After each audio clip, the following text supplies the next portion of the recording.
to take responsibility for. What is it that you can take responsibility for primarily? It's taking responsibility for your state of consciousness, which determines what kind of world you create, because you are humanity. Humanity is an abstract concept, doesn't exist. Humanity is the human being. You are humanity. So for humanity to take responsibility, you need to take primarily responsibility for your state of consciousness, because only a diseased or dysfunctional state of consciousness produces a diseased and dysfunctional world out there.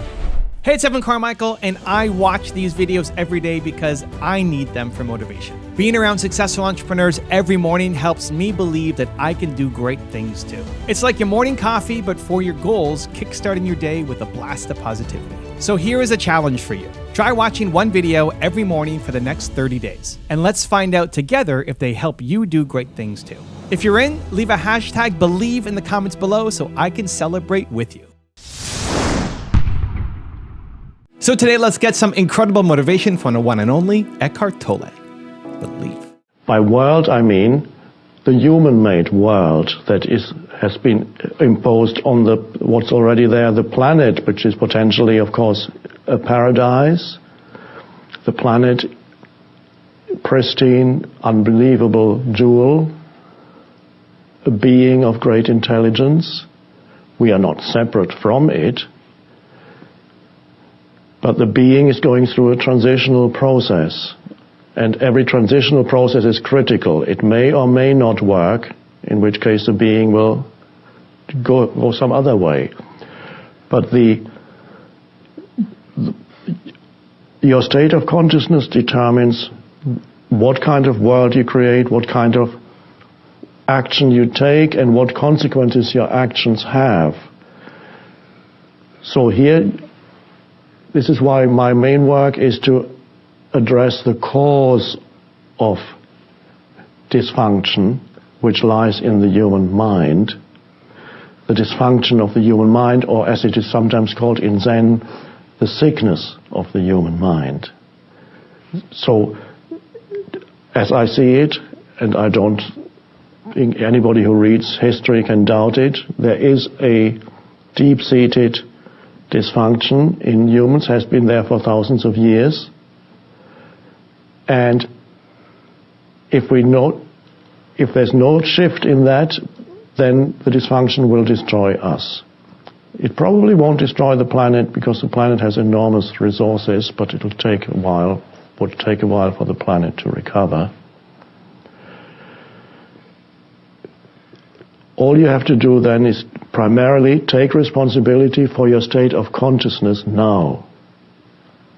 Now. And this is what the entire teaching really is about. What is my state of consciousness at this moment? Am I generating disturbance? Am I generating negativity? Am I generating conflict and suffering for myself and others? Am I generating inner pollution? Am I polluting the beautiful being that I am with continuous absurd movements of thought, producing negative emotions, producing an entire entity that is illusory, that I call the me?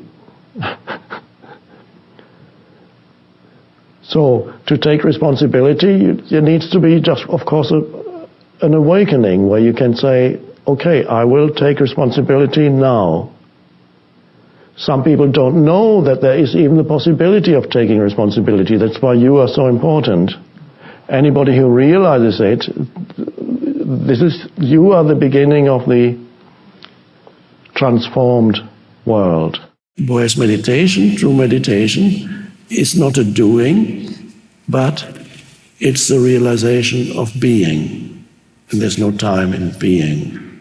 Simple realization that you are. This is why some techniques are fine. Eventually, every technique you have to let go, like a raft.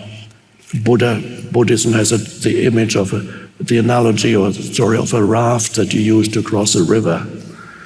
You use a raft to cross a river, When you've crossed the river, you don't take up the raft and carry it around with you. So the raft is a technique or the teaching that can take you there, perhaps. But once you're there, you realize you don't need it. So whatever technique you use in meditation, eventually it is to be transcended.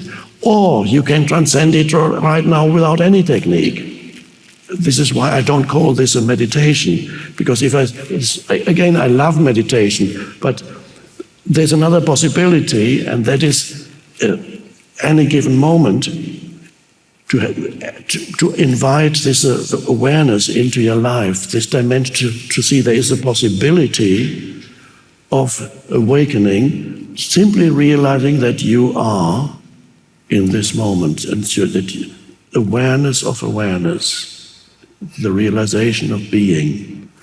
And in that, then, as this deepens, again, this is time, to talk about something timeless, and that becomes your identity. The being, not the personality or any achievement or whatever it may be in your past or future. That's fine.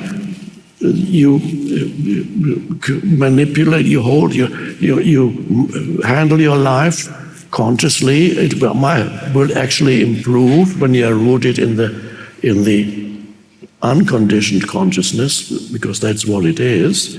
Then, if you are rooted in the vertical dimension, things begin to actually also improve in the horizontal dimension, because that consciousness flows into your life.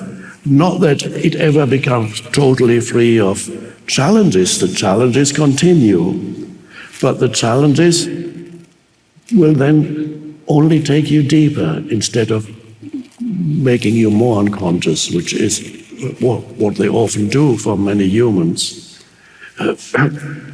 So that is, there's an ancient word, self-realization. You can use that expression. That's who or what you are beyond the personality. And then that is what Jesus calls when there's a parable about he tells a parable about a man who builds a house, and the house is built on sand. And when the storms come and the floods come, the house is swept away. And then there's another man who, before building a house, he digs deep. He digs deep until he reaches the rock, which is deep. And so he reaches the foundation. After he digs deep and finds the foundation, and then he builds the house on the rock, and the floods come, and the rains come, and the storms come, and the house is not swept away, it stands. This is an analogy about states of consciousness, the state of deep connectedness with being, the vertical dimension, and the state of being trapped only on the horizontal dimension, when life becomes actually suffering, to use the term of the Buddha, frustrating, suffering, and then you can resent it all and so on. So this is now your mission is to invite this into your life throughout the day. Don't miss an opportunity. Yes, you still go about your normal activities, but allow yourself to become aware of the vertical dimension as much as possible. It seems at first there's a current in you that doesn't want that. There is the egoic self, and will tell you that this is not the time to be present. I've got so much on my plate, I can't be present now. Don't talk to me about this. Look what I'm dealing with here. And you want me to be spiritual? I'll be spiritual when I've solved all that, and then I'll I'll find a nice place in the retreat center in Bali, and then I can finally... Of course, life does not stop challenging you, so don't wait. Have your life interspersed with that brief moments, initially brief moments of spaciousness. Brief moments of spaciousness. One conscious breath is already something. Let's say you're on your computer. Okay, one conscious breath. You look away from the screen. If you can, look away at the sky or a plant, anything natural, or close your eyes. But if you close your eyes, then your screen will still be there. You'll still see the computer screen. Awful. So you look at one conscious breath.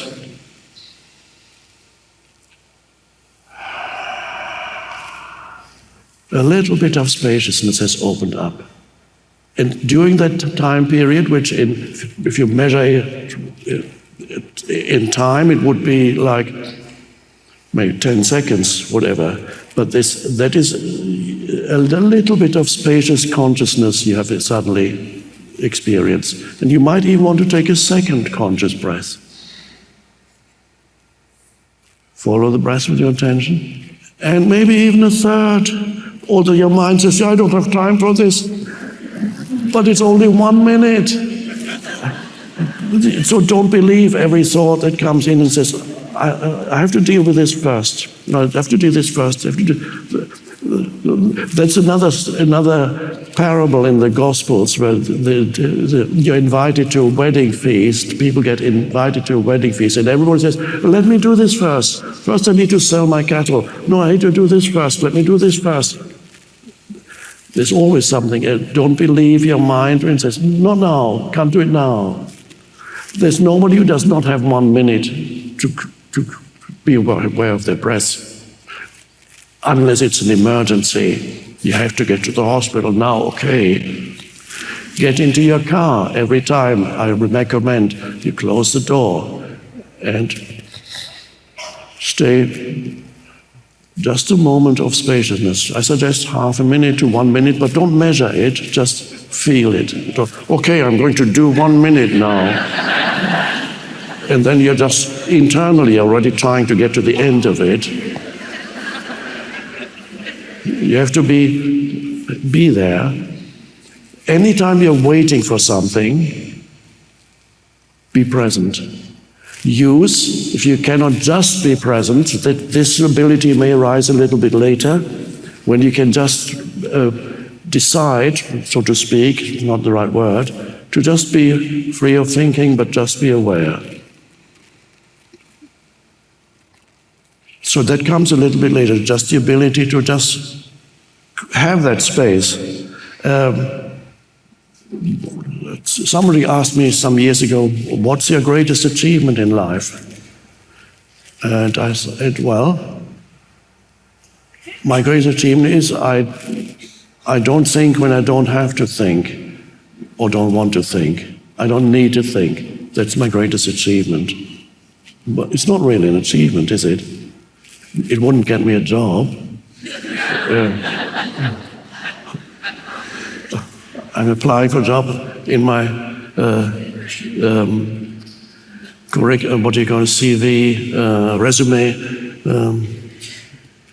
can be free of thinking.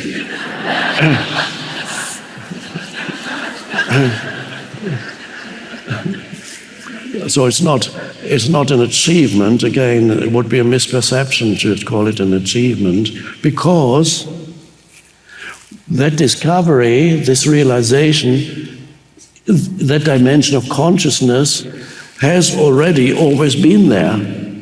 In that sense, it's not an achievement. I made it. No, you didn't do anything. You just became aware of being, which is not a doing. It sounds like a doing when you talk about it. You become aware of being, not an achievement, because being is the essence of who you are. And to know the essence of who you are is not an achievement. And so, wow. Free will ultimately does not come in until there's some awareness in you. That's where free will comes from. Until you have some awareness, you are run by the conditioning of your mind. And so you have no choice. The element of choice comes in when you become aware, for example, of the thoughts that go through your head. And you might realize suddenly, and for some people that's the first time they awaken spiritually, when they realize that for years they've had a voice in their head talking to them, which could be a monologue, it could be a dialogue. You could have a conversation with yourself. You can beat yourself up and say, "Why you're no good enough, aren't you?" And then the other part of yourself says, "Well, I'm doing my best. I can't do it. I'm not good enough." The voice in the head. For some people, the spiritual awakening comes when they become aware that there's a voice in the head, and there's the awareness. Right. At the moment there's the awareness, you might even be able to choose to let go of a certain thought, a repetitive thought that you don't need anymore, that you don't want anymore, and then you surrender it, or you breathe it out. You don't need it. You reckon an emotion, sometimes people are in the grip of strong emotions, but if there's a little bit of awareness there, if, let's say it's anger, anger arises, but in the background you're aware that there's emotion of anger. So there's a small element of choices come in. Do you want to then attack this person? If there's awareness, you can observe the anger, but may no longer need to act it out. I'm not talking about suppressing, but recognizing. The more awareness you have, or presence, the more choice there's in your life. And then it's only then that you actually become truly intelligent, because this awareness is not an IQ thing. I've met highly intelligent people with 1 or 2 or 3 PhDs, academics and others, who are completely unaware, still just completely in their minds. And people in their personal lives, often very dysfunctional personal lives. So it's not to be equated with intelligence, this awareness. Affirmations are, if they are done rightly, can be very beautiful substitutes for prayers. I'm healed and whole and at peace. And after that, let there be a space. And really the power is in that space. In the space you experience that you are already whole. The outward form might tell you something different. I'm holy. The Course in Miracles says, I am holy, for example. That's, again, you are. And so it's simply an affirmation of this is how it is. Or if you're healing for somebody else, you are either with that person, or that person comes into your mind, you're thinking about that person, and that person may be ill. And then the most powerful healing, I find, is to hold the image of that person and then go deeper into yourself, where the wholeness of life lies, where nothing is needed, needs to be added. And there you find the wholeness also of that person. They're already healed at that deepest level. Beyond form, they're already healed. So you go from form and then into formlessness. Also, to make sure you're actually taking action after watching this video, I've designed a special free worksheet just for this video. The worksheet will highlight our favorite lessons from the video that will inspire you to remember what you learned today and actually apply them. The worksheet will also give you space to write down what your key takeaways are and your specific plan of action to make sure you're getting results. If you want the worksheet designed specifically for this video, absolutely for free, there's a link in the description below. Go click on it and start building the momentum in your life and your business. I'll see you there. You need to challenge yourself. If you want to create something, if you want to bring about some change in this world, you want to make your life, your so-called life, better, you're looking to achieve this or to learn this or to acquire this. That's part of being human. We don't deny that. And if you don't want to achieve anything, let's say you have no ambition whatsoever, you say, oh, it's all pointless, because you don't want to challenge yourself, then life will challenge you even more. If you challenging yourself would be even to engage in physical activity and jogging. You're challenging yourself, or you're lifting weights. You're challenging the body on a physical level. The only way you can make the body stronger, the physical body, is by making, I'll put it like this, it's a strange way of putting it, but it's true. You have to make life difficult for your body, otherwise it doesn't get stronger. Well, to lift a weight is, if you ask the body, would you rather have a good just relax or lift this weight? Oh no, I just want to relax. I don't want to make my life more difficult than it needs to be, so I just, you don't get stronger without that.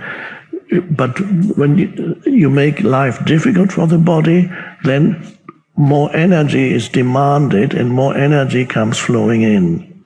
The energy doesn't come until you demand it. There's a request or a demand for energy because there's a gap between what you want and what, at the moment the body doesn't have enough energy and suddenly it comes. And then you reach a point when an influx of energy starts, then it's no longer perceived that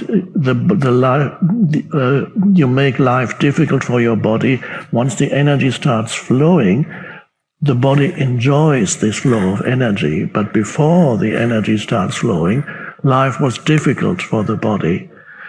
And so you meet the threshold of life gets difficult for the body, and then energy comes in, and then suddenly not even perceived as difficult anymore. And that you may experience it every day when you start exercising. Our purpose here, beyond the personal purposes that we have, everybody has their personal purpose, the work you do, whatever it is. There's a deeper purpose that the personal purpose must be aligned with. And that deeper purpose is to live from that deeper place. The way I interpret, in the English language doesn't have a word that describes both men and women. The German language has Mensch, which is also used in Yiddish, which is the German word. It has Mensch, means both man or woman.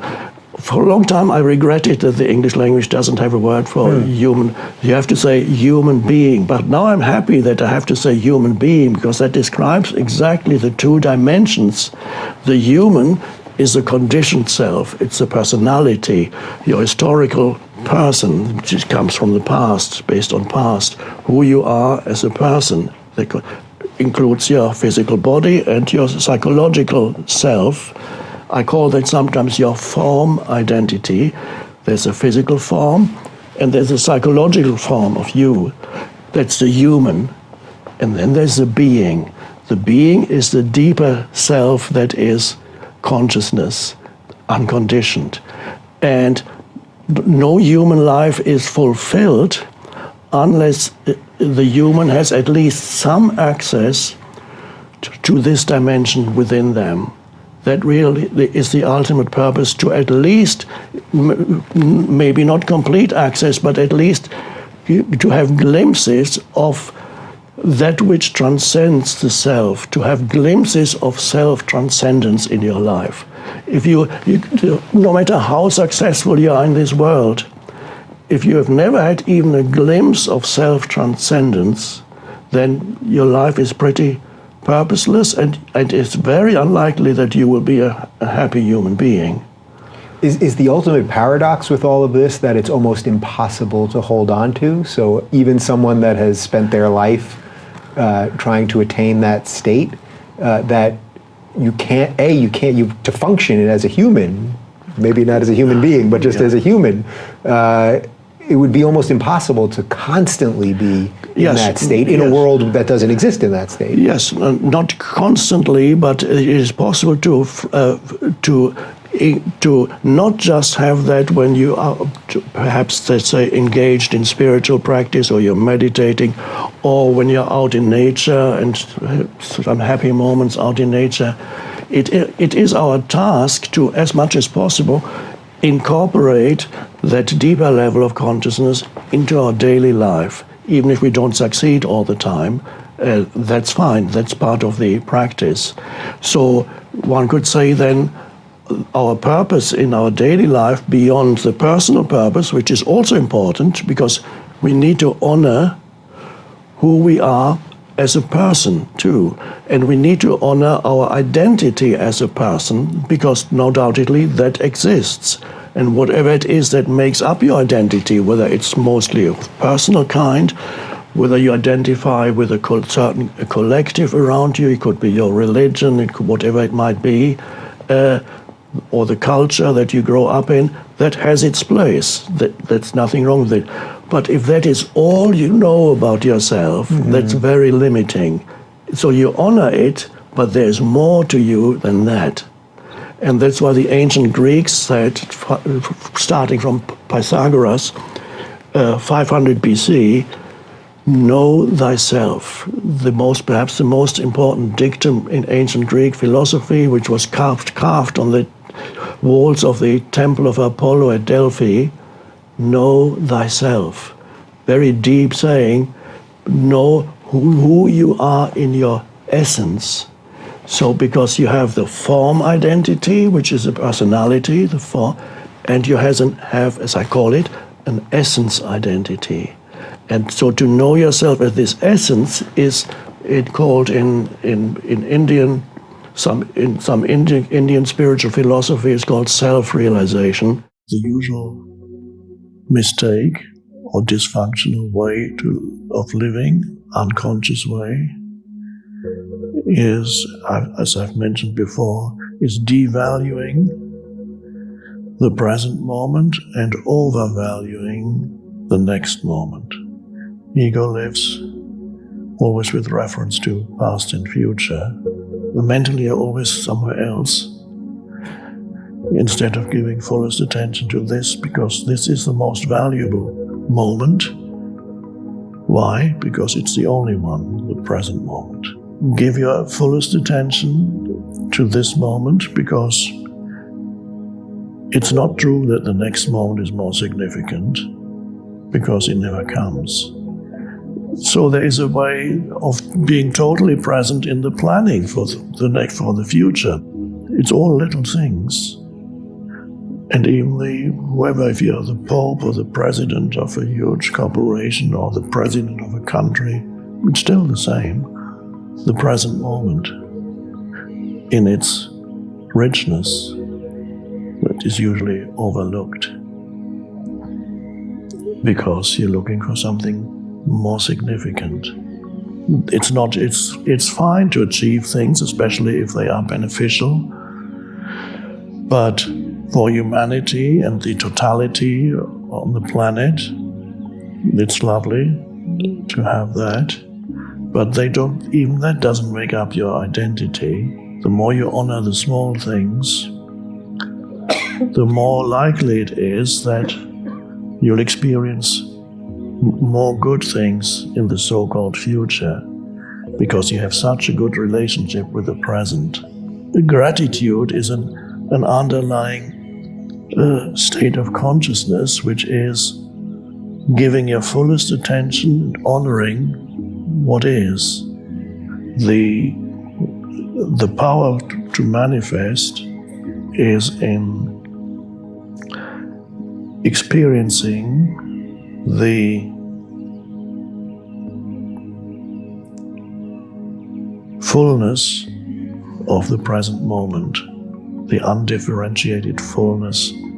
So when you don't complain about not other people, but also about your life, then you can't be a victim anymore.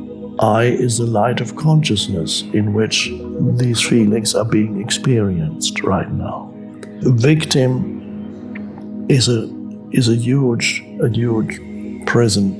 It is not who you are. And remember, Thanks for everything. I have no complaint whatsoever. So there's this wonderful stillness here, and let's acknowledge it. The power is not just in you, it's all around you. The transcendence of thinking means the transcendence of the egoic mind. It means that you are able to spend part of your time relatively free of compulsive thinking. Certainly free of self-serving thinking and destructive thinking that continuously creates unhappiness for yourself and the people around you. How many people live the compulsive narrative in your mind that for many people is very negative, constantly critical, constantly complaining, never at ease with what is. There's always something wrong, fault finding, because the ego grows through the constant opposition, constant antagonism, never at ease, always looking for the next thing to complain about. And it strengthens the egoic self. The more you complain, offended is a new version these days. It's very popular on the internet. I'm very, very offended. Outrageous. How dare you? There are thousands or hundreds of thousands who go on every day, they look on their screen waiting for the next thing to be offended by. And the ego loves it. And for many of them, it's the only way they can inflate their ego, by sitting on the screen and sending out tweets.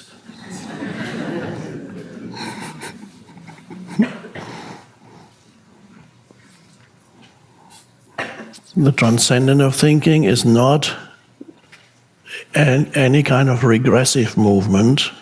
We are not regressing to the state of somebody whose mind is relatively undeveloped and who does not have a problem with egoic thinking because there's very little going on in their minds. What used to be called, before it became politically incorrect, idiot or fool. The fool was, there were always, you could see happy fools. They don't, there's not enough thinking to make them unhappy, so they are below egoic thinking. In medieval times, every village had at least one village idiot or fool, and normal was accepted, essential part of the community.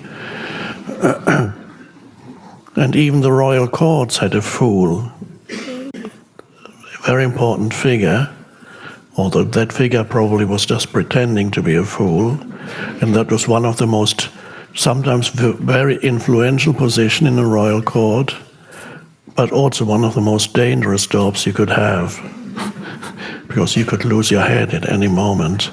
But only the fool was able to tell the king or queen what was wrong, by making it into a funny story. But the fool is more deeply connected, as we know from mythology. The fool is more deeply connected with the source still, hasn't gone as far out as a normally developed human. He's more simple. The fool, for example, relatively speaking, is a simpleton. It's like the Hobbit in Lord of the Rings. The Hobbit is a simple guy. Doesn't think in complex terms, loves the simple things of life, loves eating and enjoyment. But why the fool has to go on this important mission that nobody else can carry out? That's a mythological motive. That's often the case, because the fool has a connectedness still with source that the more developed humans don't have. Similar motive in Forrest Gump, the movie. The fool does great things, this guy, Forrest Gump, because and life always supports him. If you watch that movie again, he saves people in the war, he does heroic things, but he doesn't claim credit because he doesn't have much of an ego yet. And always life gives him the next thing and the next thing, supports him. But we don't want to go there. When I say cessation of thinking, I'm not talking about regressing to the stage that is the pre-thinking stage of humanity. I'm thinking about rising above, pointing to the possibility of rising above thinking. So you stop thinking, which is normally associated with diminishment of consciousness, and transcendence of thinking is an intensification of consciousness, turning up the light. This is why the term attention and alertness, those terms are extremely important. They're also used in Zen very frequently. The Zen teachings could be described, if you wanted to summarize Zen, you can just say simple things like pay attention. There was one Zen teacher who would, whenever they asked him a question to explain Zen, he became quite famous. He would always raise his finger. Please explain Zen to us. What is Zen? I haven't quite understood yet.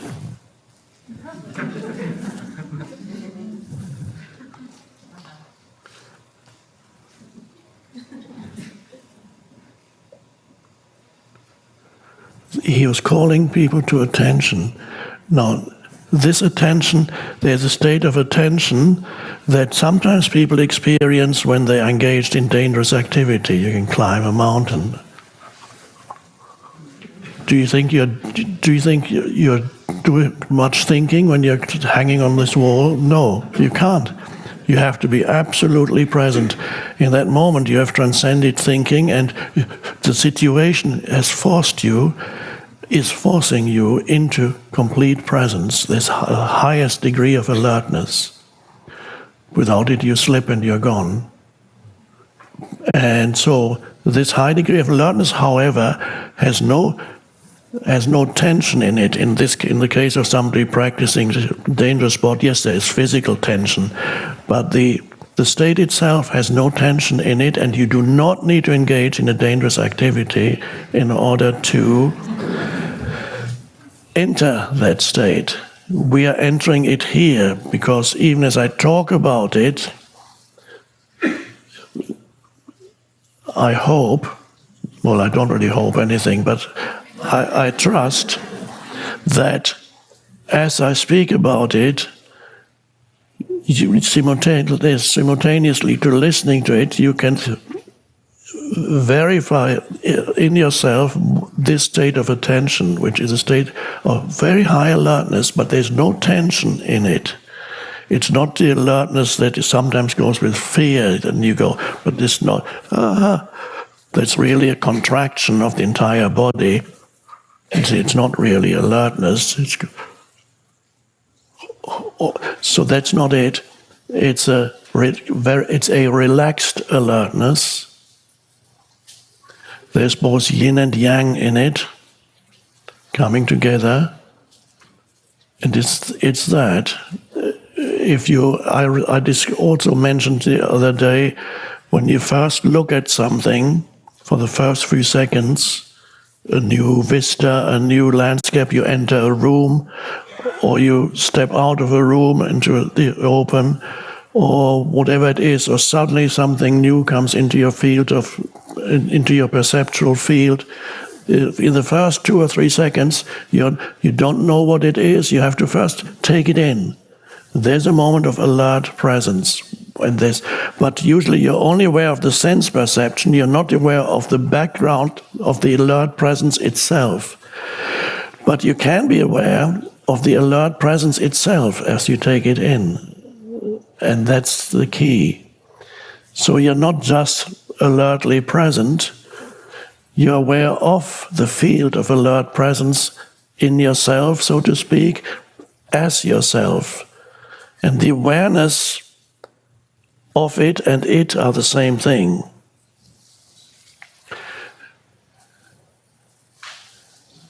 Cessation of thinking. Now, you can try it. Even now, I would suggest that as I'm speaking, you may find, you may not know this yet, in the moments when I'm not speaking, like now, and now, and now, if you're alert, you're not thinking, you're just present. And now, there's just an alert field of presence. So, some of you may not be able yet to be totally free of thinking, but I believe that most people are able to, they have short gaps of no thought, pure awareness, or no thought. Just a short. And then you look around. In that moment, your personal sense of self has receded.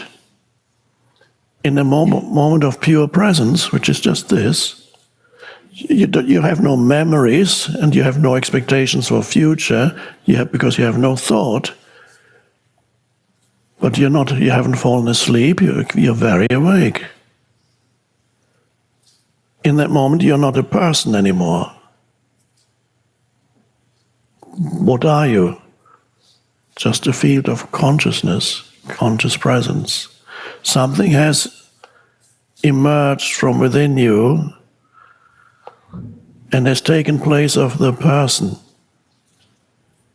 The person is still there, it's just gone receded. If the only thing you achieve in life is this, that you are able to be free of compulsive and addictive thinking, if you're able to, almost one could say, to choose not to think when there's nothing in particular to think about, when you can just be present. So in other words, if you can step out of thinking into aware presence, that alert space, then that is the greatest thing you could achieve in this lifetime, that any human could achieve in this lifetime. And yet there's nobody left to say, I have achieved it. That's the problem for the ego. The ego would love to say, oh, I have achieved the state of presence. So it's not an achievement. I'm just saying it's an achievement, but it's not really. Because you didn't do it. You got out of the way and then it happened. You know that you get defensive. The question is, do you know in the moment of getting defensive that you're defensive, or do you know it afterwards? You can look into that. I'm rarely content or grateful. That's interesting. That's very good self-observation too. I'm not content at this moment. I'm not content. My thinking is so negative. Another good piece of knowledge. My thinking is negative at this moment. What are the thoughts that are going through my head? So if you apply the awareness that is already there hiding behind all these things, if you apply the awareness to the present moment when these things arise, defensiveness, what is low self-esteem? It's something that you tell yourself about yourself in your mind, is certain repetitive thoughts that the voice in the head tells you. Those are this is low self-esteem. There might be certain emotions that go with it, emotions that are, but really, the basis for low self-esteem is something you tell yourself about your low worth. It's thoughts. Now, the questioner already knows that she has low self-esteem, and if she can know that she has low self-esteem in the moment of the low self-esteem arising as thoughts, she can recognize them as thoughts and not necessarily true thoughts arising, repetitive thoughts, that conditioned thoughts. Perhaps the low self-esteem might have started in childhood. It often happens to people whose parents are very critical, or parents tell them, you're never good enough. This can be one reason. So it might have started there. It's a conditioned way of thinking, conditioned thoughts. Now, the awareness that's already there in the questioner would need to be there in the moment of those things arising. And then you can see when these thoughts arise, you recognize them as thoughts that are arising, and you're no longer completely trapped in what these thoughts are saying. In other words, to use an analogy that we used not long ago, your sense of being is not in the thought anymore, it's in the awareness of the thought.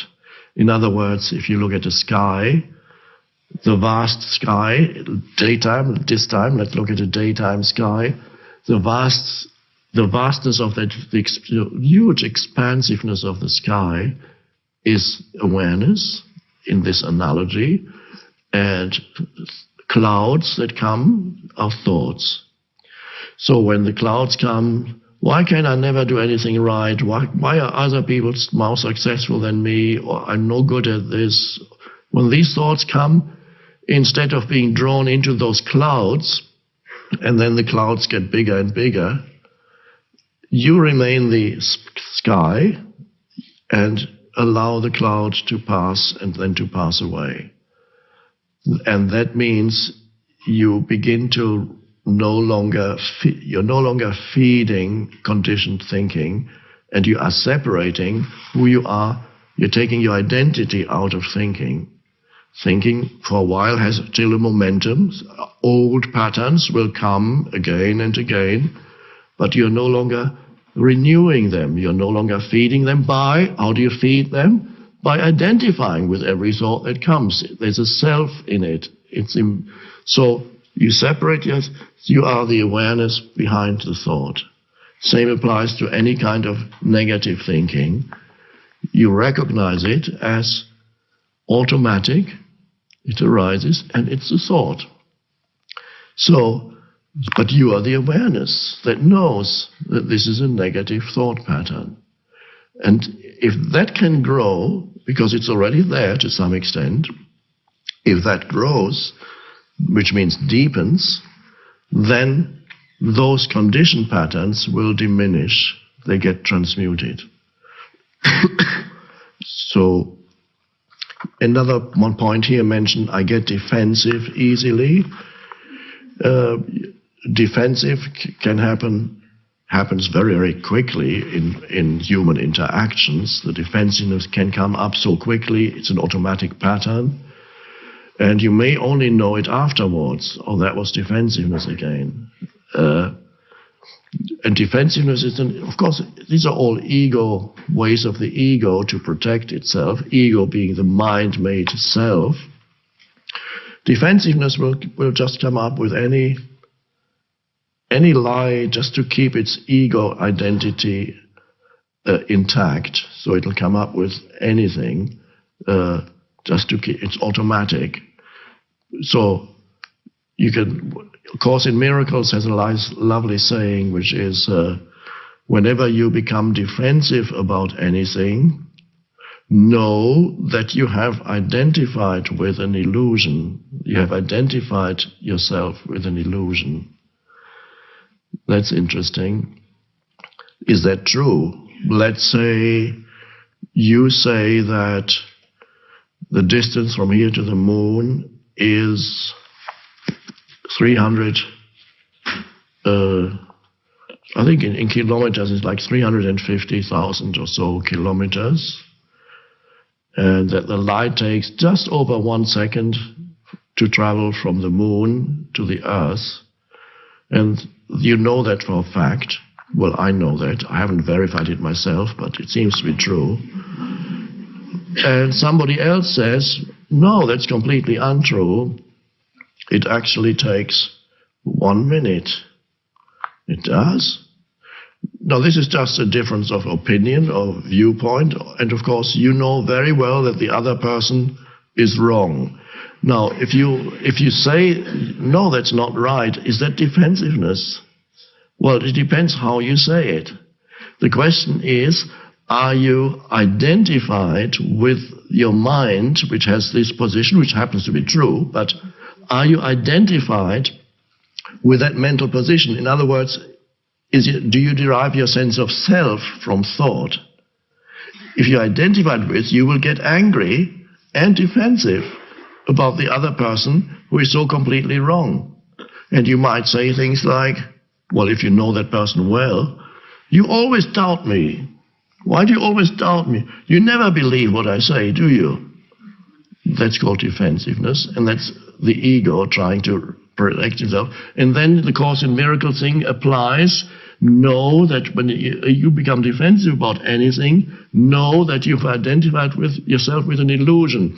The illusion is not that it takes 1 second for the light from the moon to travel to the Earth. That's not what the illusion is. The illusion is that you identified with a thought, with a mind pattern. And so you are strengthening an illusory identity by strengthening the mental position of me, my mental position. That's unconscious. So this is how just a difference of opinion can degenerate into huge conflict. Just a small difference of opinion, because the ego becomes defensive. So that requires alertness on your part, so that you know when it arises. Oh, so whenever you become defensive, so without ego, the same conversation would go, no, it takes 1 minute. I know that for a fact. The other person says, no, it takes 1 second. The other says, it takes a minute. Well, no, you're wrong. It takes 1 second. Okay. Well, we'll leave it at that then. I think it's a second and you think it's a minute. End of the story. That would be without defensiveness or ego. Okay. And then you can go on where everybody goes on the internet. And that would definitely solve it. And in extreme forms of egoic unconsciousness, you will say, what it says in Wikipedia is wrong. It's wrong. They didn't get it right.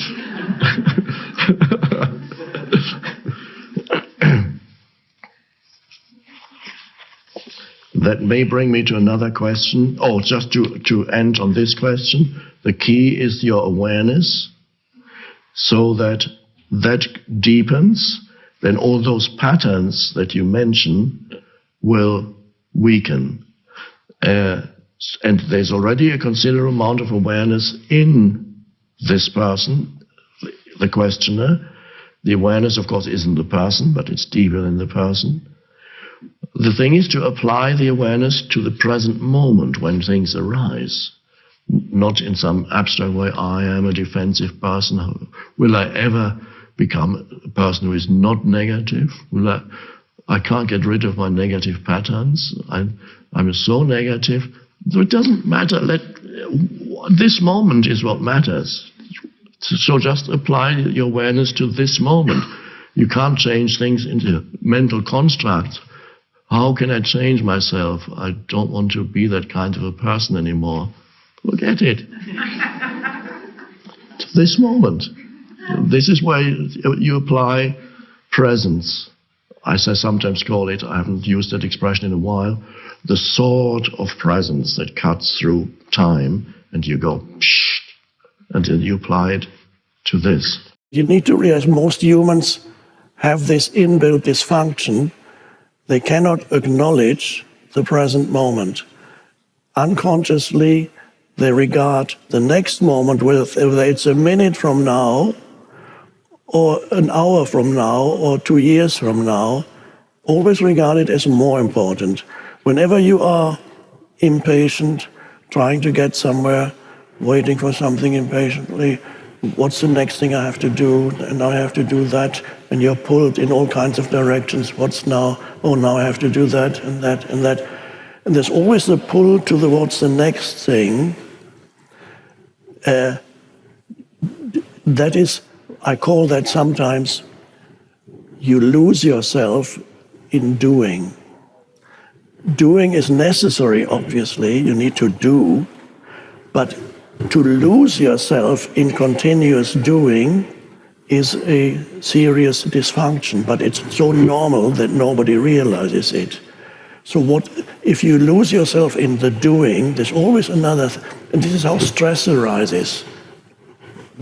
Stress is the gap, in the gap between now and later, the projected then, now and then, in that gap arises, the stress arises. So the mental projection towards future creates the stresses between where I'm here, but I want to be there. And for many humans, that is their predominant state. They are here, but they really want to be there, either there in space or time. It's amazing, and even you, awakening beings, may still, sometimes or often, find yourself in that state where you suddenly realize that the whole day you've been stressed about this, that, and that, and that. The world makes so many demands upon you.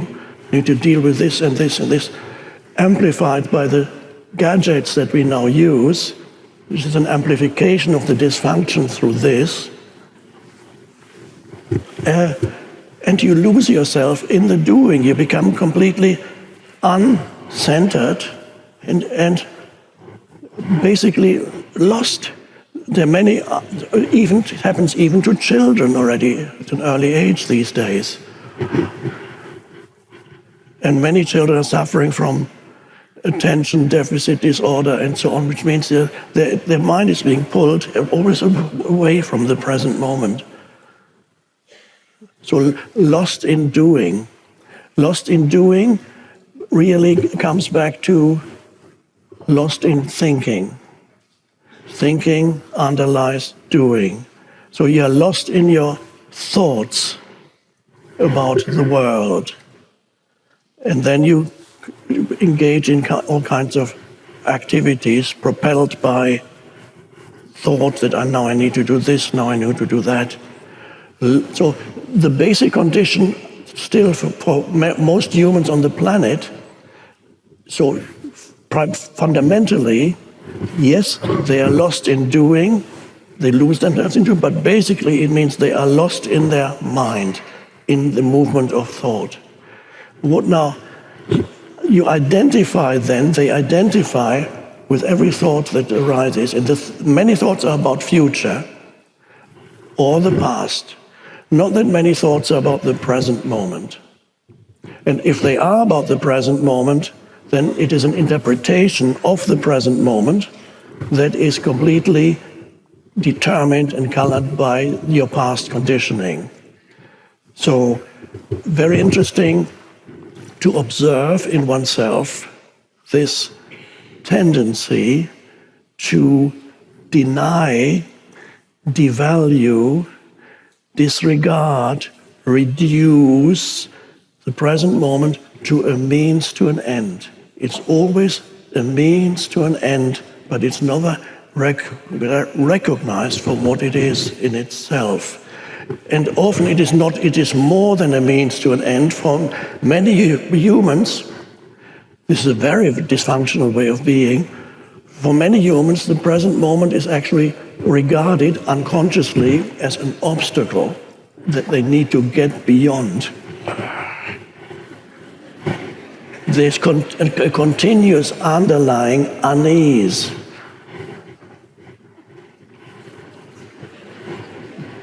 And what's the next thing that's going to go wrong? I know it's going to happen. Lost in the mind, lost in thought. There was an Indian teacher who described the essential human condition as lost in thought. And of course, that's how it is. This movement of thought gives you your sense of identity. Then the unease, the uneasy narrative, the problematic narrative of me and my life. I have to think about this when I wake up in the middle of the night, and I carry this heavy burden of my problematic life. For many humans, their identity is unconsciously regarded as a problem to be solved. I am a problem that I'm looking for a solution to this problem that I am. And of course, then you go to a therapist. Now, if the therapist is good, he might be able to take you beyond that. Depends. If he or she is not good, then you get more deeply entrenched, and 15 years later, you are still undergoing psychoanalysis and find ever deeper layers of complexity in your past, and there's no end to it.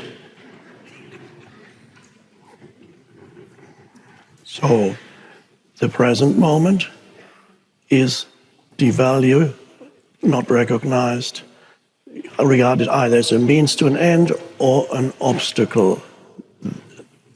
That is, for many humans, that is their predominant state of mental, emotional state.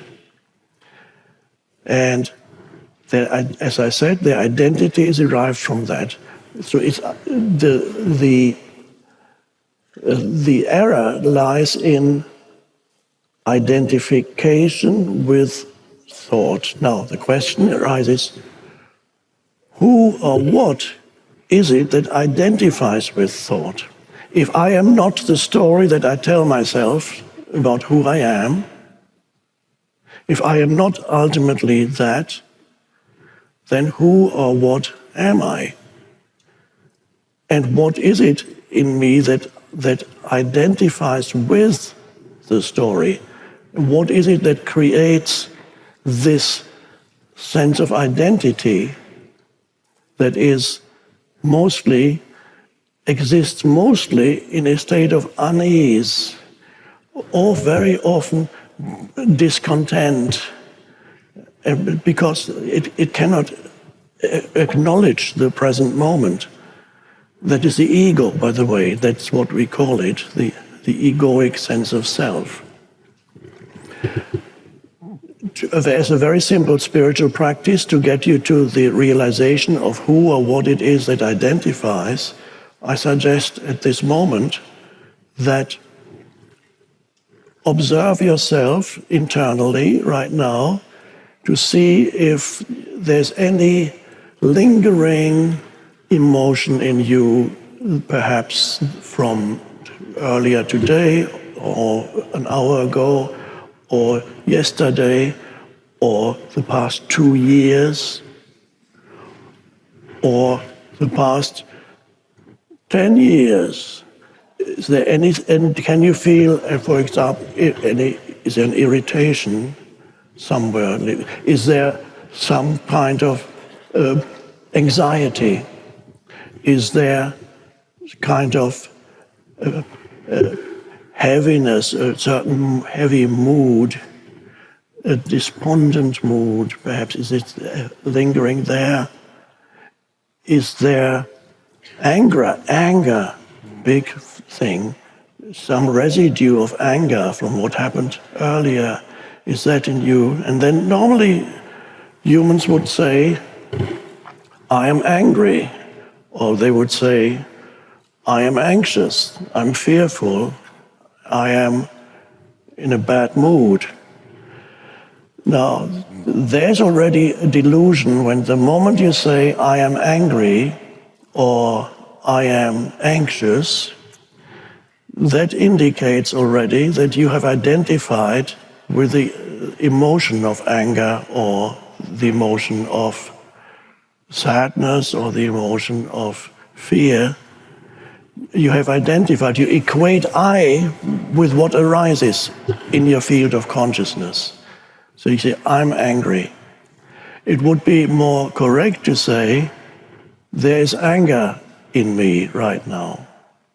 Now, it may sound a trivial difference between saying, I am angry and there's anger in me, but there's a significant difference which goes beyond mere syntax, how you put words together. Because when you say I am, you equate I with whatever condition is there in you. This applies to emotion and it also applies to thought. Because anger is often, it's not just the anger as emotion, the anger also exists as angry thoughts. And then they reinforce each other. It's a vicious circle. When you are trapped in irritation or anger, the emotion feeds the thought, and the thought feeds more energy to the emotion. It's a vicious circle. And you don't want to get out of it. You might notice when you observe an angry person or a despondent person or an anxious person, they don't really want to be free of the anger. They don't want if you suggest it to an angry person, you can be free, you will not get a pleasant answer. And you've seen angry people who they are in the grip of anger or irritation, they cannot help it, then they shout at you and then they leave the room and a minute later the door opens, they come back because they thought of something else to insult you with.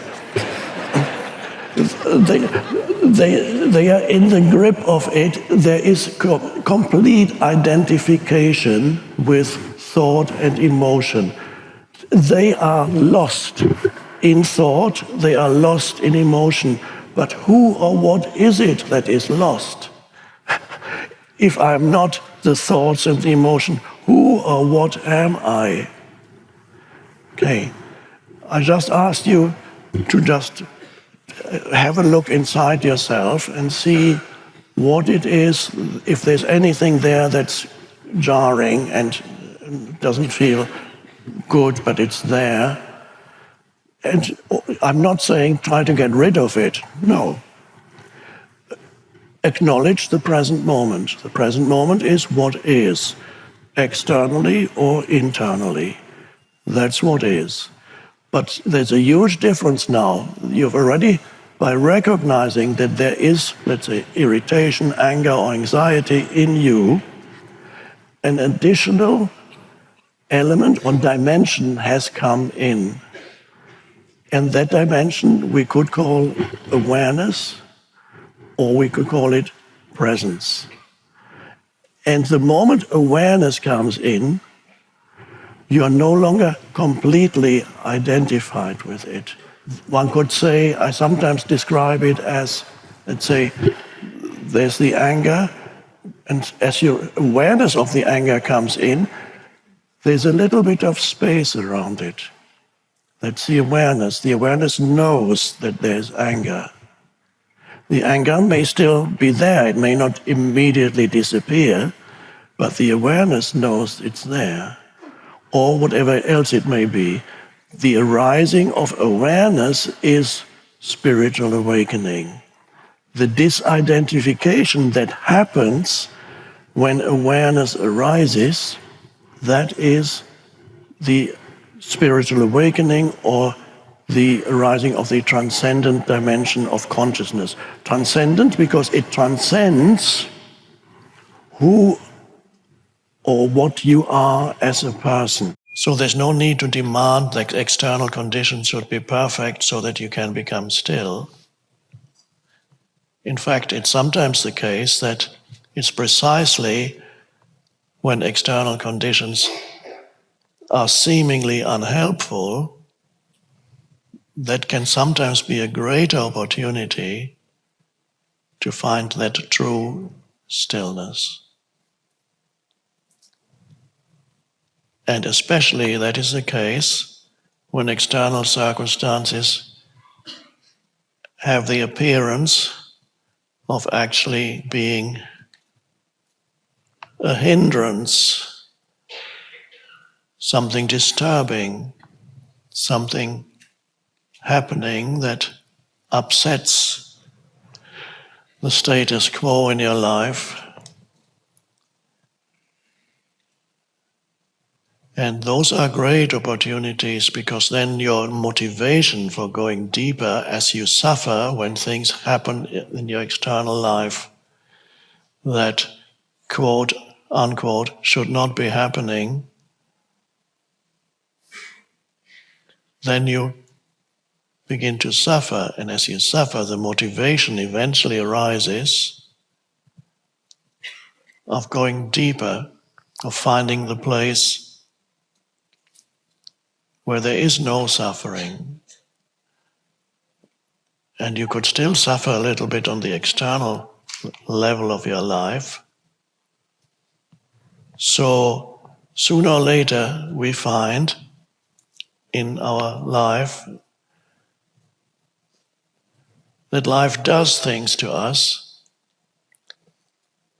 seemingly putting obstacles in our path, seemingly having bad intentions towards us. We experience diminishment in some form. Of course, the ego says, or the egoic self says, that's terrible. I don't want any diminishment. Diminishment meaning loss of something that had become part of your sense of self. It could be loss of possessions, could be loss of a relationship, loss of a loved one, loss of a healthy body, diminishment of physical health, loss of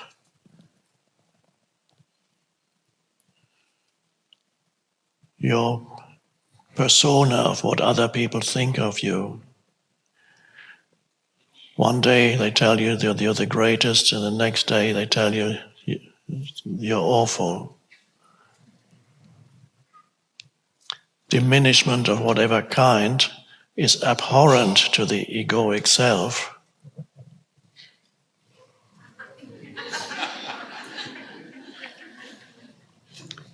There's a beautiful saying, I believe it comes originally, I'm not sure, but it doesn't matter where it comes out of consciousness, so it doesn't really matter.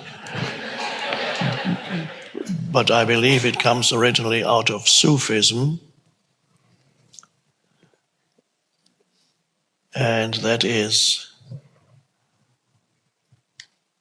when the ego weeps for what it has lost, the spirit rejoices for what it has found.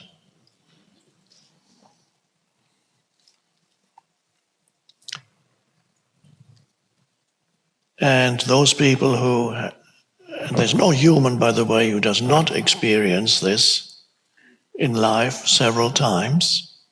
Sooner or later, the next one comes. Some people experience it even very early in life. Some children experience loss of a parent, of both parents. So diminishment comes sooner or later. How do you meet it? Recognize it when it comes, not as a monster or the work of some malevolent deity or demon that wants to sabotage your life, but as an opportunity also.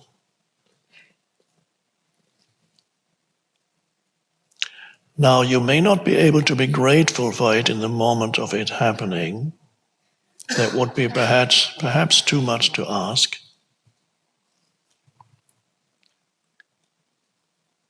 But you will find that later, a year may pass, 2 years, depending on what it is, suddenly you realize that it has taken you deeper into the essence of who you are, because something was removed from you that you thought you were, but it was a fiction ultimately. You had identified with something that ultimately is not who you are. It's a temporary thing. Possessions, not status, great physically strong body, good looks.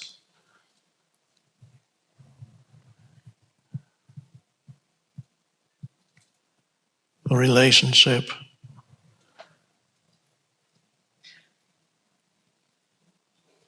And then retrospectively,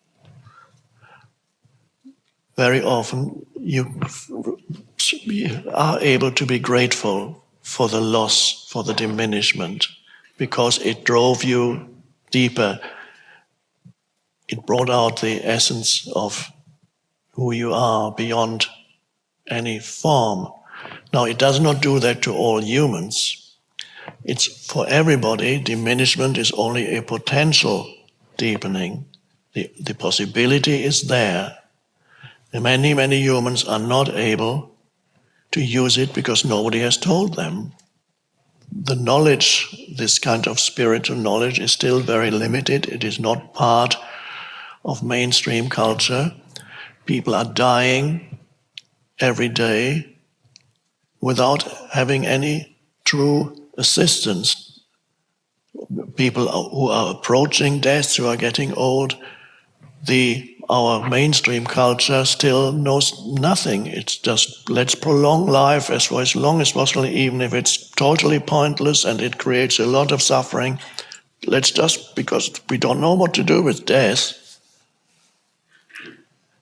That's one of the reasons why the foundation will hopefully be able to reach people to use the opportunity of this greatest diminishment, which is death. The greatest, as you approach death, an enormous opportunity for spiritual awakening, realization. But many humans, of course, miss the opportunity of that diminishment, and with the result that the ego becomes even more hardened through it, or in the words of Brother David, shriveled up to an even harder, lifeless thing. Then either you carry continuous anger or resentment or despondency for years, which becomes part of your egoic identity, and the ego loves any kind of identity. If it's a miserable one, doesn't matter, I'll have it. Just give me a strong identity. I take miserable any time over being nobody.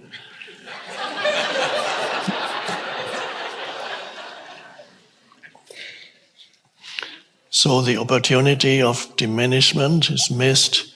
Often you see when they're wealthy people, and suddenly something happens, they lose their money, and then they jump out of the window, because their entire sense of self was associated with their possessions.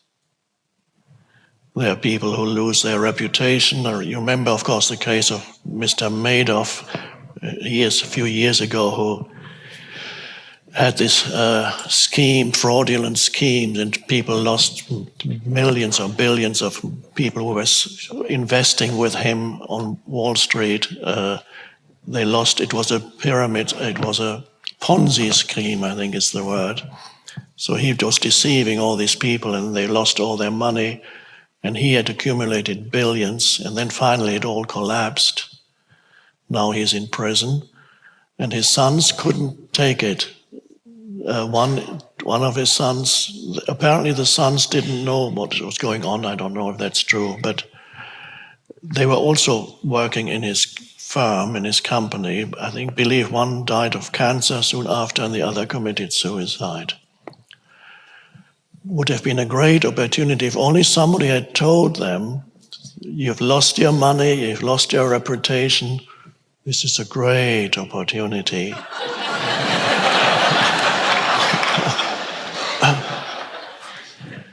Find yourself. Here, the opening is there.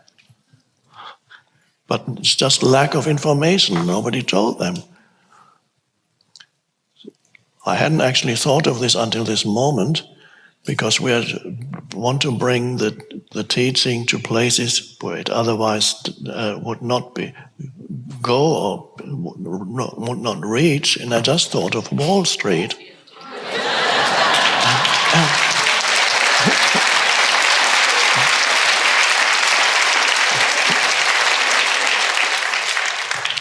We will donate books and CDs to Wall Street. So we'll have to call Goldman Sachs tomorrow, see if they agree. Now, they won't be very interested perhaps at the moment, but they may become interested in the future. Just wait.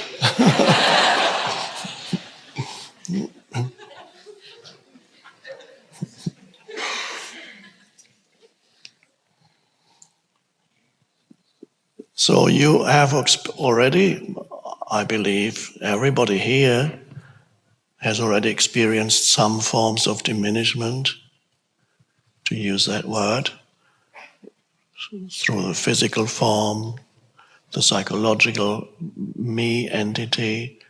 And for many, the reason why you're here is because you've gone through that, and it has deepened you.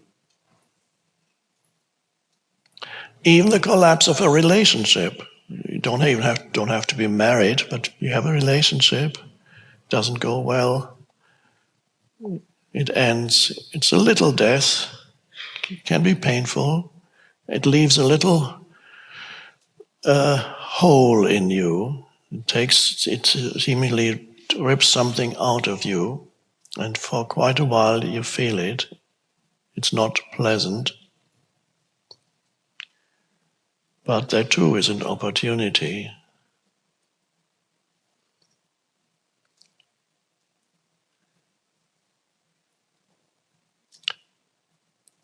So when the ego weeps for what it has lost, oh dear, it's so terrible, I'll tell you what happened. And I'll tell myself what happened. Even if nobody's listening, it'll go through your head. Oh my God.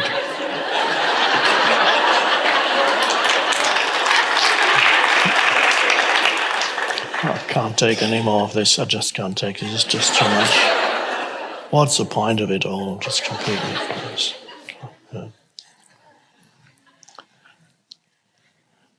It's good to act out the ego sometimes, because then you can actually see it. It's like a reflection in the mirror, because it's funny, because you remember everybody knows, familiar with that in some way, and that's why it becomes funny. I'm learning from Marianne yesterday, because she has other ways of acting out the ego. It's a little bit more feminine, but I can try that too.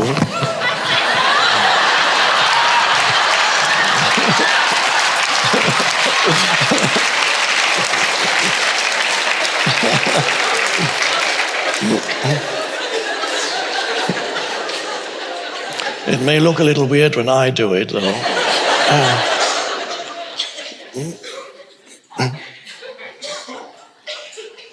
But there's a lot in it that doesn't really need to be explained in words. Just this simple gesture implies a self-image, to look at yourself through a self-image. Look at me. Be grateful for whatever your experience of this moment is. And if you cannot be grateful, at least allow it to be, because it already is. You might as well. Now, if you did this little thing, it sounds very little, and it is very little, allowing your experience of this moment to be the way it is, just this little thing would remove, well, it's hard to put it in percentage terms, let's say 95% of the suffering from your life. I don't know about the rest, the 5%, we'll get to that sometime. That would already remove a gigantic chunk of unhappiness in whatever form. Unhappiness is the most generic term one could use. The Buddha called it suffering.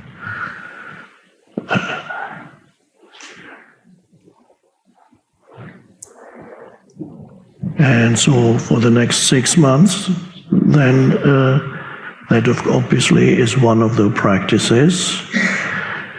Not to internally resist your experience of this moment. Now, of course, many times, possibly you'll forget that. And that's fine.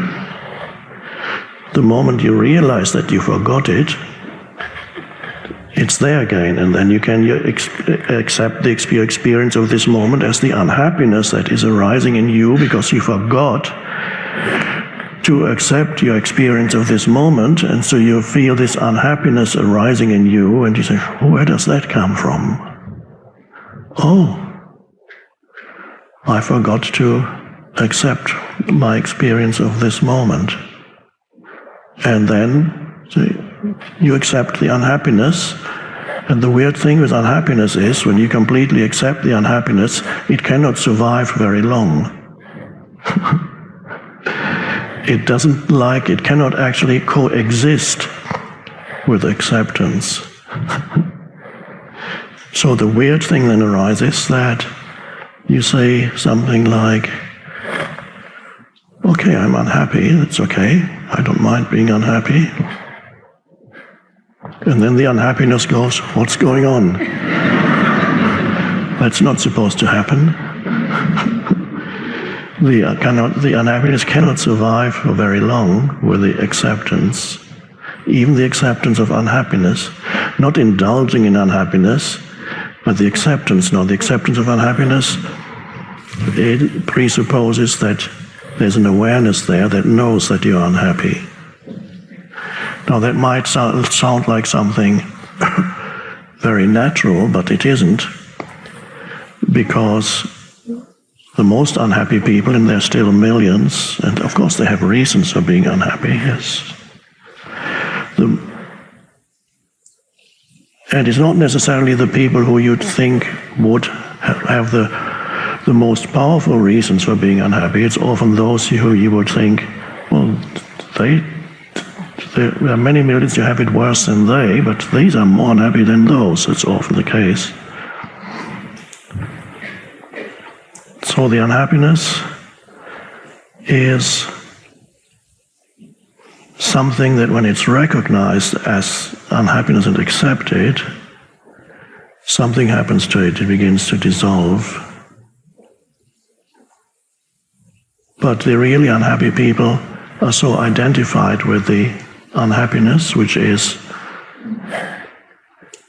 a combination of certain recurring thoughts in your head, a certain narrative that is not pleasant, whether it is about my life, whether the narrative says my life, oh, dreadful thing, my life, oh, why did it all go so wrong, wrong. And now that's it. It's nothing I can do. Or whether the narrative is about somebody else. You know what he did, what she said and did, and the narrative may be about something that hasn't happened yet, and it goes on and on. or something that happened in the distant past or not so distant past. So there's a narrative, and then there are emotions that are a reflection of the narrative. The narrative is thoughts, certain types of thoughts,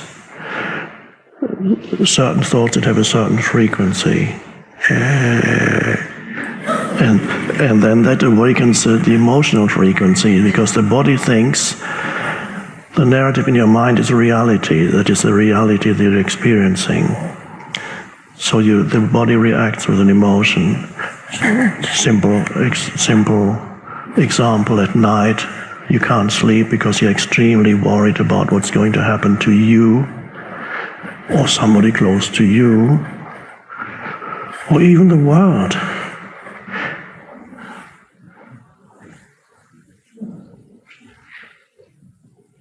And it all sounds very critical. There's a crisis in your head. Not outside. Outside your head there's a pillow, and there's a blanket, or even something big and fluffy and soft, down, duvet, and there's no unhappiness there. And if you look around the bedroom also, where's the unhappiness? The plant is okay, it's not unhappy. No, it's all happening in here.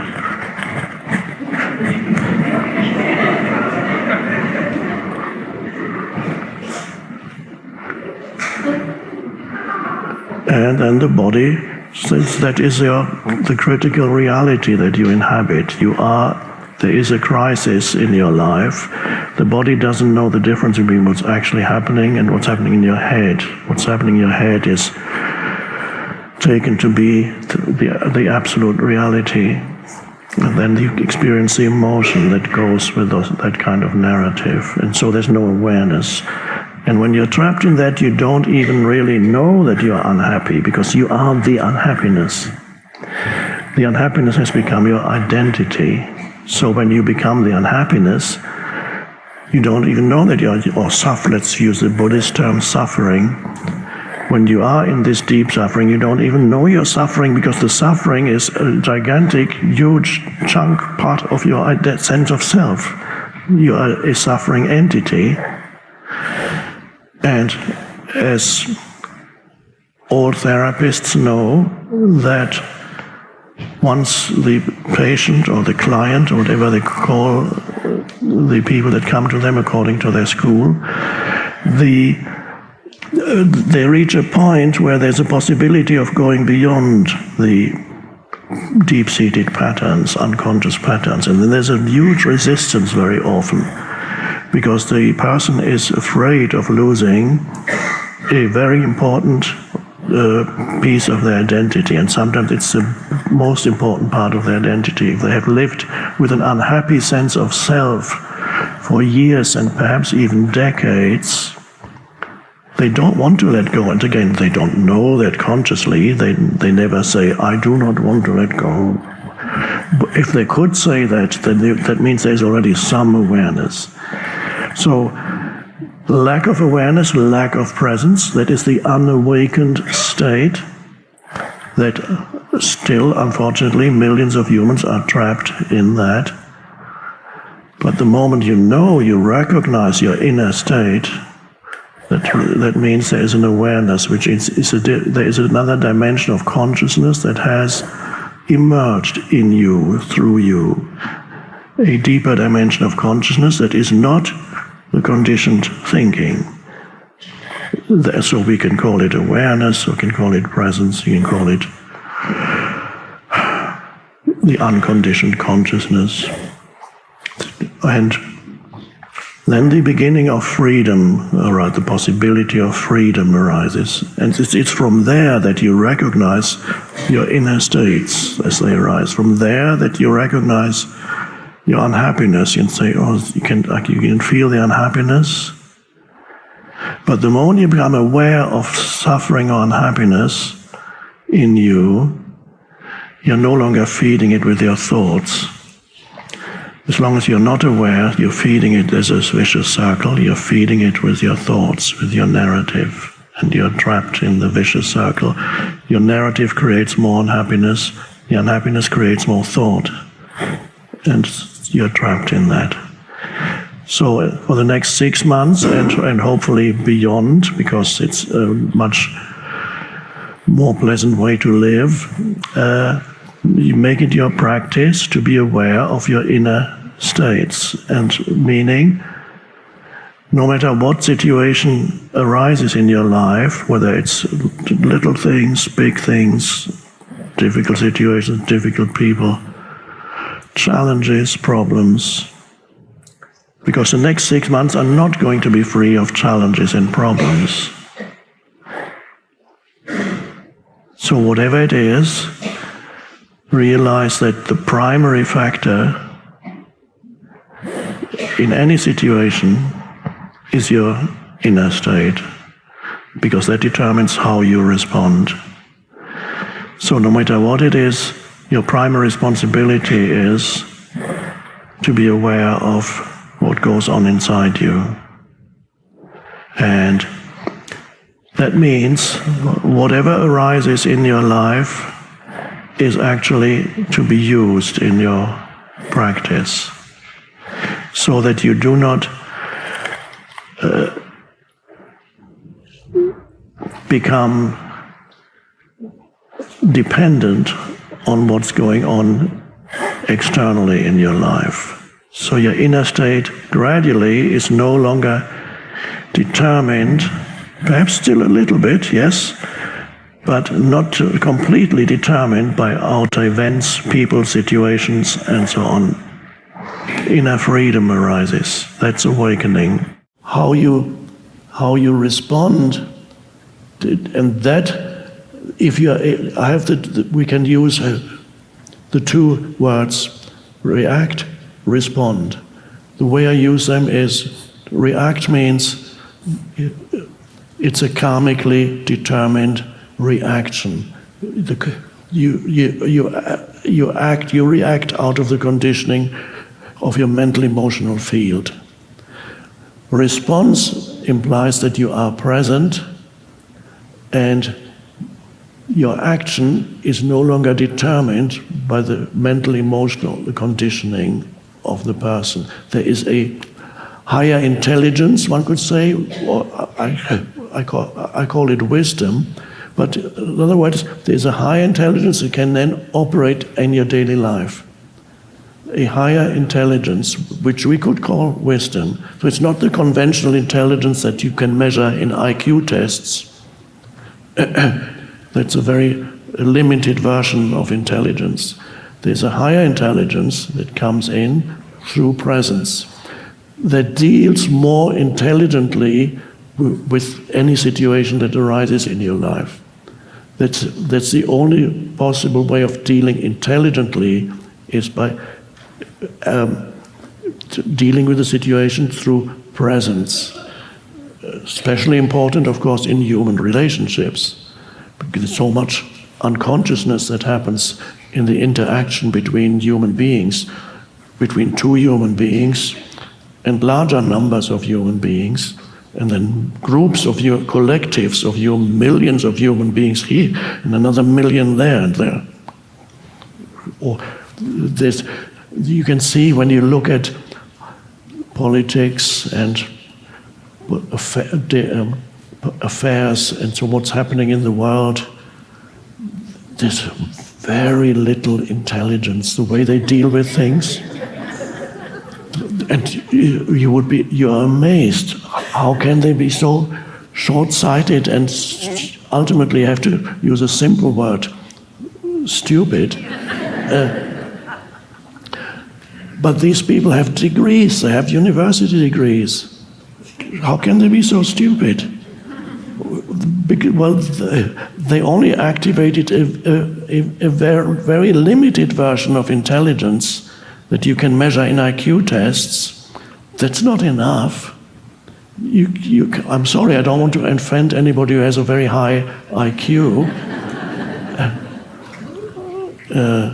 or is a member of this. There's an organization called Mensa, I believe. So if you have a very IQ, you can be a member of that, and That's good for your identity, of course. So I don't want to take anything away from you, but that is not real intelligence. It's a form of intelligence, but it's a relatively low form of intelligence. A much higher intelligence comes in through presence, and that is lacking in the world. There are occasionally you see, very rarely you see a politician, actually you can see, oh, this person has some real intelligence and insights, and it's usually not the people who are running things. If it's a politician, it's usually somebody who's been pushed to the periphery of politics, and from there he used to see comments on the stupidity of what's happening in the world. I've observed it's in different countries, a similar phenomenon. There are a few people here and there who can see clearly where we are going and what we're doing. It's crazy. Because there is a lack of this higher intelligence that is beyond the egoic mind. And, well, at the moment it doesn't look good because we're going I was going to use that weird expression about the hand basket again.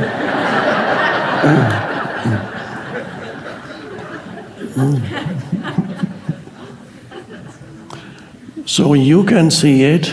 Now it's important when you look at the state of the world, it's important that you do not enter a reactive mode, because that will draw you into unconsciousness. If you watch too much television or current affairs, you will be drawn into most likely unconsciousness, unless you watch it as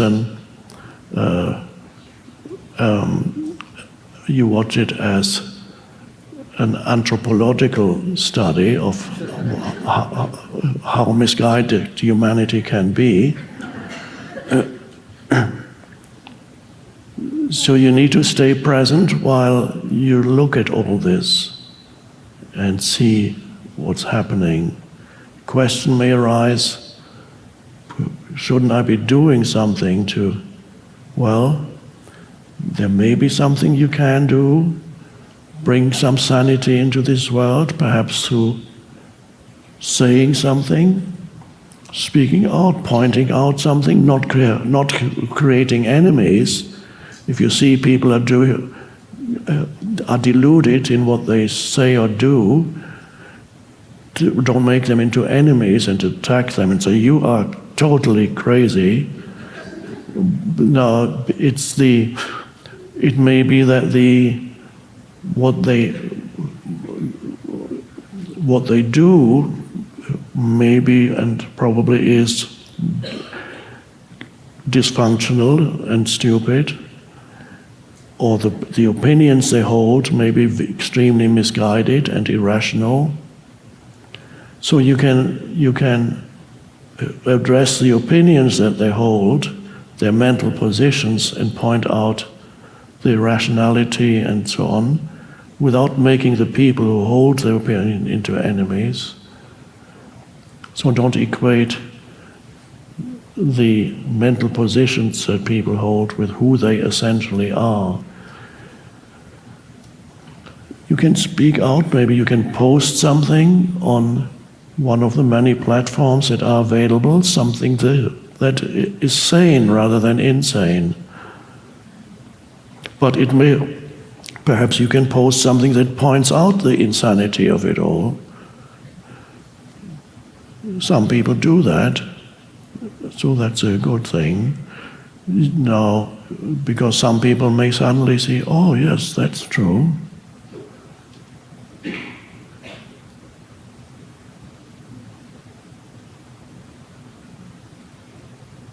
So higher intelligence comes in, and that can then deal with situations, and that's the end of karma.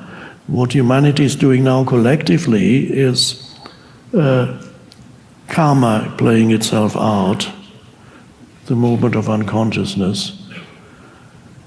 And so, as we mentioned yesterday with reference to individuals, you remember we talked about responsibility. Can you hold a person responsible for what they do if they are unconscious? We talked about that yesterday. If they are in the grip of their mental emotional conditioning, that's their karma. Can you hold a karmic formation person? Can you hold a karmic formation responsible for what they do? Not really. So there's a deep wisdom in what Jesus said, forgive them for they know not what they do. Forgiveness means the realization that they are not responsible, they cannot do otherwise. But we also, and this also applies to the collective, what all the politicians are doing and so on. They don't know any better. They are in the grip of egoic reactivity and short-sightedness that comes with it, and so on. But as is the case with individuals, although they may not be and cannot be held responsible, and yet they have to suffer the consequences of their unconsciousness. This is how humans ultimately awaken. They are not responsible, but they still have to, they create suffering for themselves and others, and through the suffering that's created through by the unconsciousness, an awakening happens. So, in other words, the ego is necessary for the awakening to happen. The ego ultimately self-destructs. It has built into it a self-destruct function. That is ultimate wisdom. So that's also applies to the collective. Already, if you look at the 20th century, the wars that happened and the internal conflicts in countries that happened, the countless millions upon millions killed by other humans, what they did, the terrible suffering. This is all the movement of unconsciousness. They don't know what they do, and then humanity suffers and suffers and suffers. Through the suffering, gradually, an awakening happens. So the ego's dysfunction creates suffering. And ultimately, the suffering acts as an awakener. It's just a question of how much longer is the suffering going to go, and what's the next stage, you may ask, on the scale of collective suffering.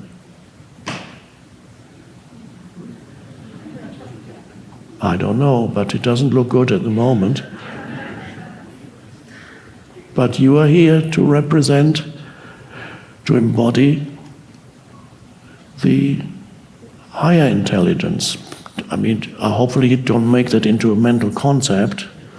I embody the higher intelligence. It is true, but it should not become a mental concept that you identify with. And so the sanity, you embody the sanity in a world that is still predominantly, one has to say, insane in many ways. Not all of it is insane, but a lot of it, some important parts are insane. So let's then see whatever comes is may be bad from a lower perspective, doesn't look good, but ultimately everything that happens is in the service of the evolution of consciousness, even in your own life. And if it applies in your own life, it also applies to the collective of humanity. Adversity can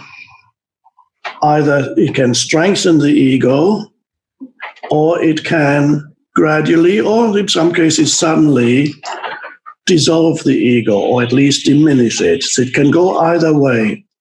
And I must agree with you. I don't know whether you literally said it. Perhaps still in the majority of cases, it strengthens the ego, because people don't know the opportunity that every adversity represents. So why does it happen? How does it strengthen the ego?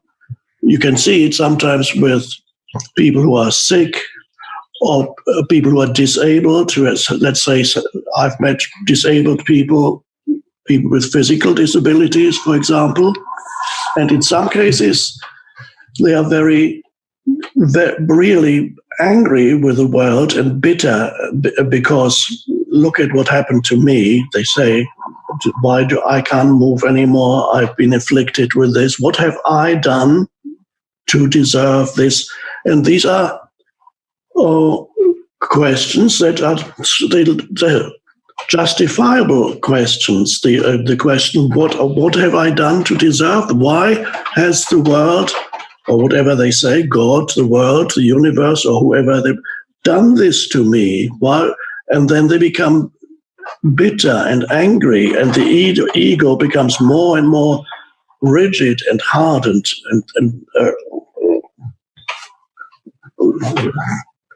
and so that is one way it could go. And then I have met people with disabilities who, through their disability, at some point, whether through a spiritual teaching, and in some cases never come into contact with any spiritual teaching, it just happened that at some moment they realized intuitively that all the suffering was generated through resistance. And then the resistance to the isness of their life, this moment, they were able to let go, because perhaps the suffering was getting too much.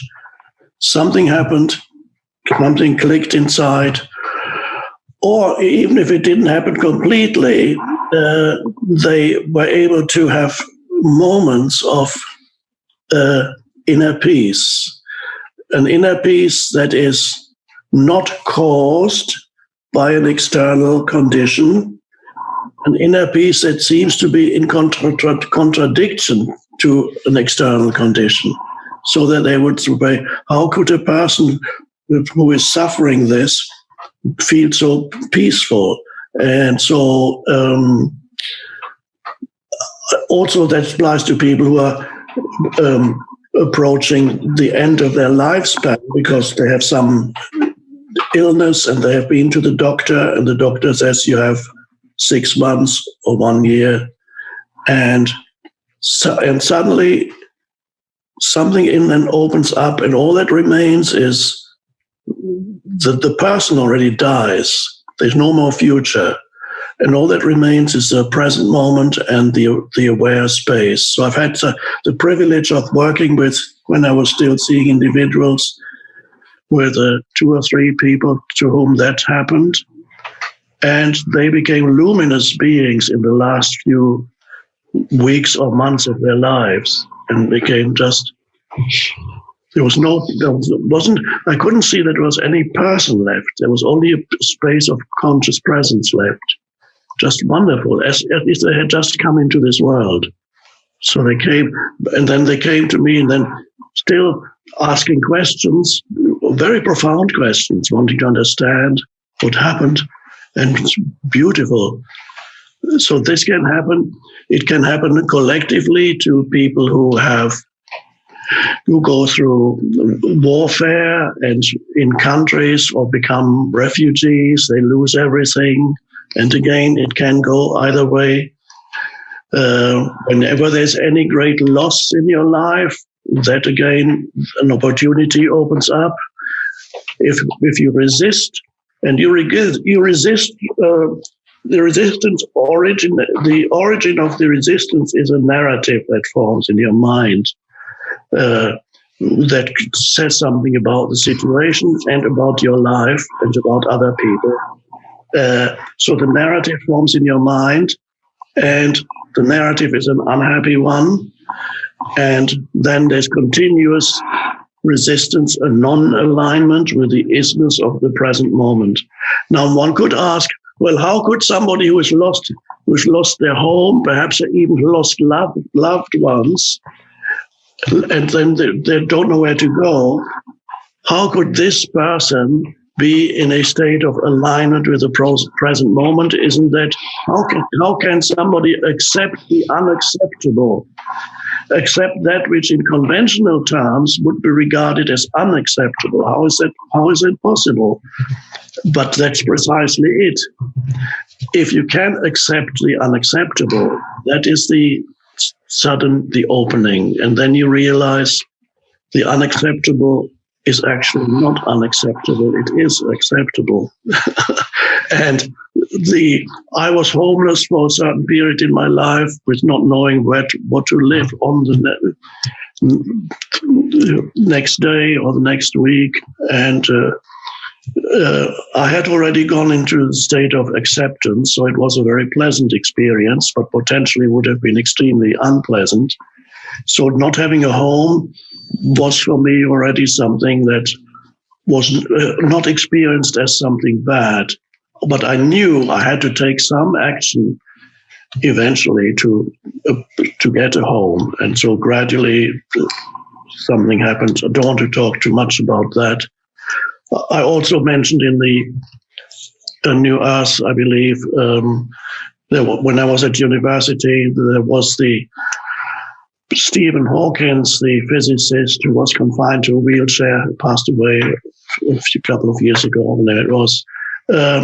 He wasn't famous at that time, only famous locally in the university. We would always be in the same dining room having lunch, but not the same table. I never met him, wasn't introduced, but observed him many times sitting at a neighboring table. The one moment when I held open the door for him, he was coming through in his wheelchair, and I looked into his eyes and I could see there was no unhappiness in this world. You have to be careful with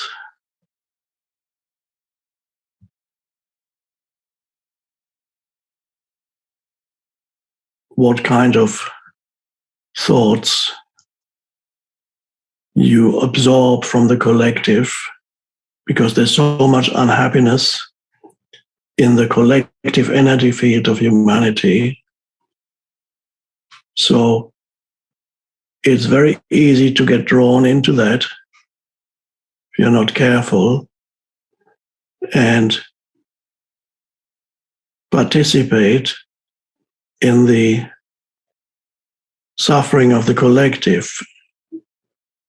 Fear, anxiety, anger, that's everywhere.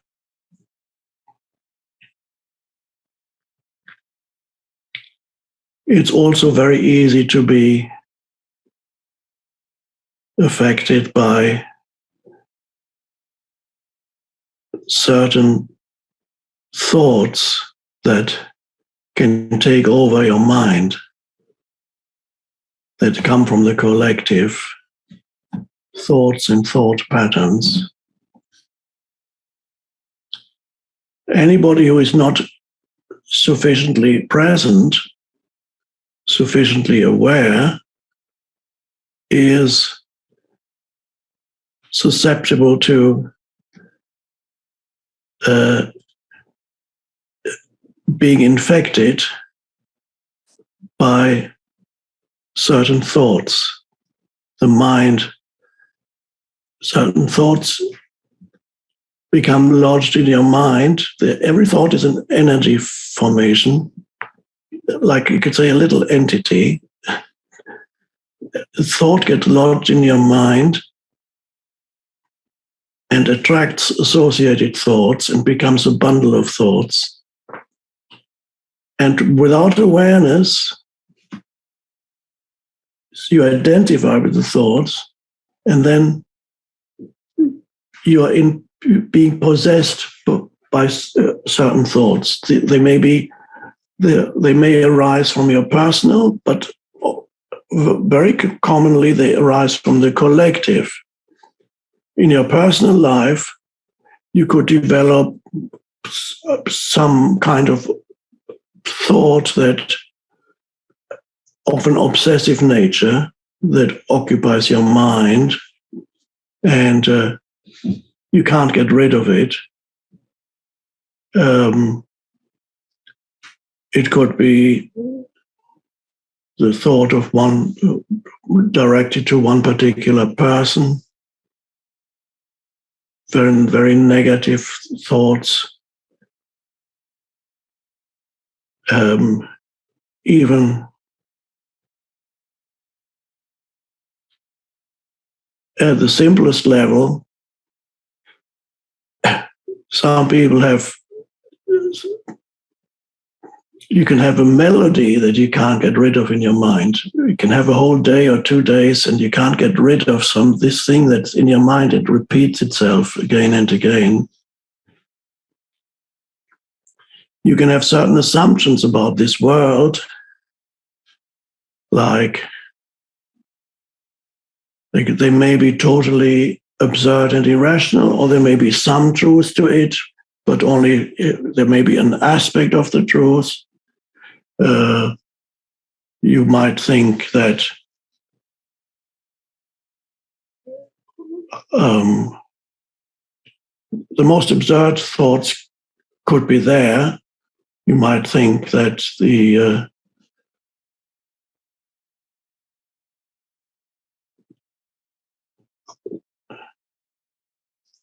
extraterrestrials are already here. Well, they may be, but and every other human is actually an alien, and you just have to look at them carefully to figure out whether they are aliens or humans. And that could, I'm not excluding the possibility that some aliens may be here, but I'm talking about obsessive thoughts that are probably not correct. And then it colors your subsequent perception of reality, gets totally colored by the obsessive thoughts, and it can explain everything in those terms. All the evils of the world have suddenly one explanation. Another one that's also in the collective, you can have a thought that the entire world is divided into oppressor and oppressed. Any human being either belongs to the oppressors or to the oppressed. That was an idea in communism, in economic terms, in terms of social power. They divided humanity into oppressors and oppressed. And then you can look at any human being and to me, he's oppressed, he's an oppressor. Now, thing is, of course, oppressors and oppressed have existed, and to some extent in some areas still exist. But to take one fragment of truth, because the totality of human life is much vaster than that. This is one aspect. But if you take one aspect that then occupies your mind because of lack of awareness, you are possessed by a thought. And this thought says the entire world, this is just one example, it could give many examples. The entire world is the essential identity of any human being is either they are oppressed or they are the oppressor. Now, of course, if that is the thoughts that dominate your mind, then obviously you would probably regard the oppressed as the good ones and the oppressors as the bad ones. So that simplifies life enormously. You immediately can decide who is good and who is bad. And you are probably good, presumably. Even if you are an oppressor, traditionally, you now recognize your sins, and you will atone for your sins, of being an oppressor, and you side with the oppressed, and therefore you become one of the good people. Okay. So we had the same phenomenon in very extreme form. We all know about Soviet communism. We know about Chinese Mao Zedong Cultural Revolution, quite a crazy time period. We know National Socialism in Germany, all these, the evils perpetrated by all these collective delusional systems that divided people into good and bad, entire groups, gave them an identity. I was in Cambodia a few years ago and visited the death camps of where Cambodians, it's a small country, so not many people are familiar with the recent history of Cambodia, but they had an extreme communist regime under a mad dictator called Pol Pot. And in that extreme communist regime, Cambodia experienced dreadful suffering. 1/3 of the population was killed by their own government because they were the oppressors. An oppressor was anybody who could read and write, because obviously they were exploiting the peasants. Anybody who wore glasses, would immediately, like that's right, oppressor, they would be sent from the cities into the countryside to work on the fields where they didn't have enough food, and most of them starved.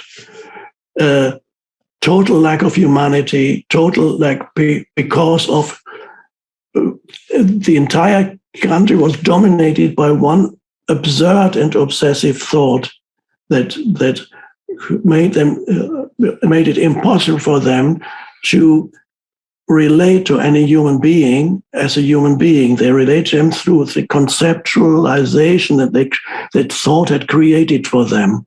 They couldn't sense the humanity, the being of the other human anymore, the moment they had imposed a conceptual identity on them. This is an extreme example of what can happen to you when you're taken over by certain thoughts in your mind. This is not to mean that, of course, oppressor and oppressive existed and exist, but it's not the entire explanation. I mean, there are many other facts in this life.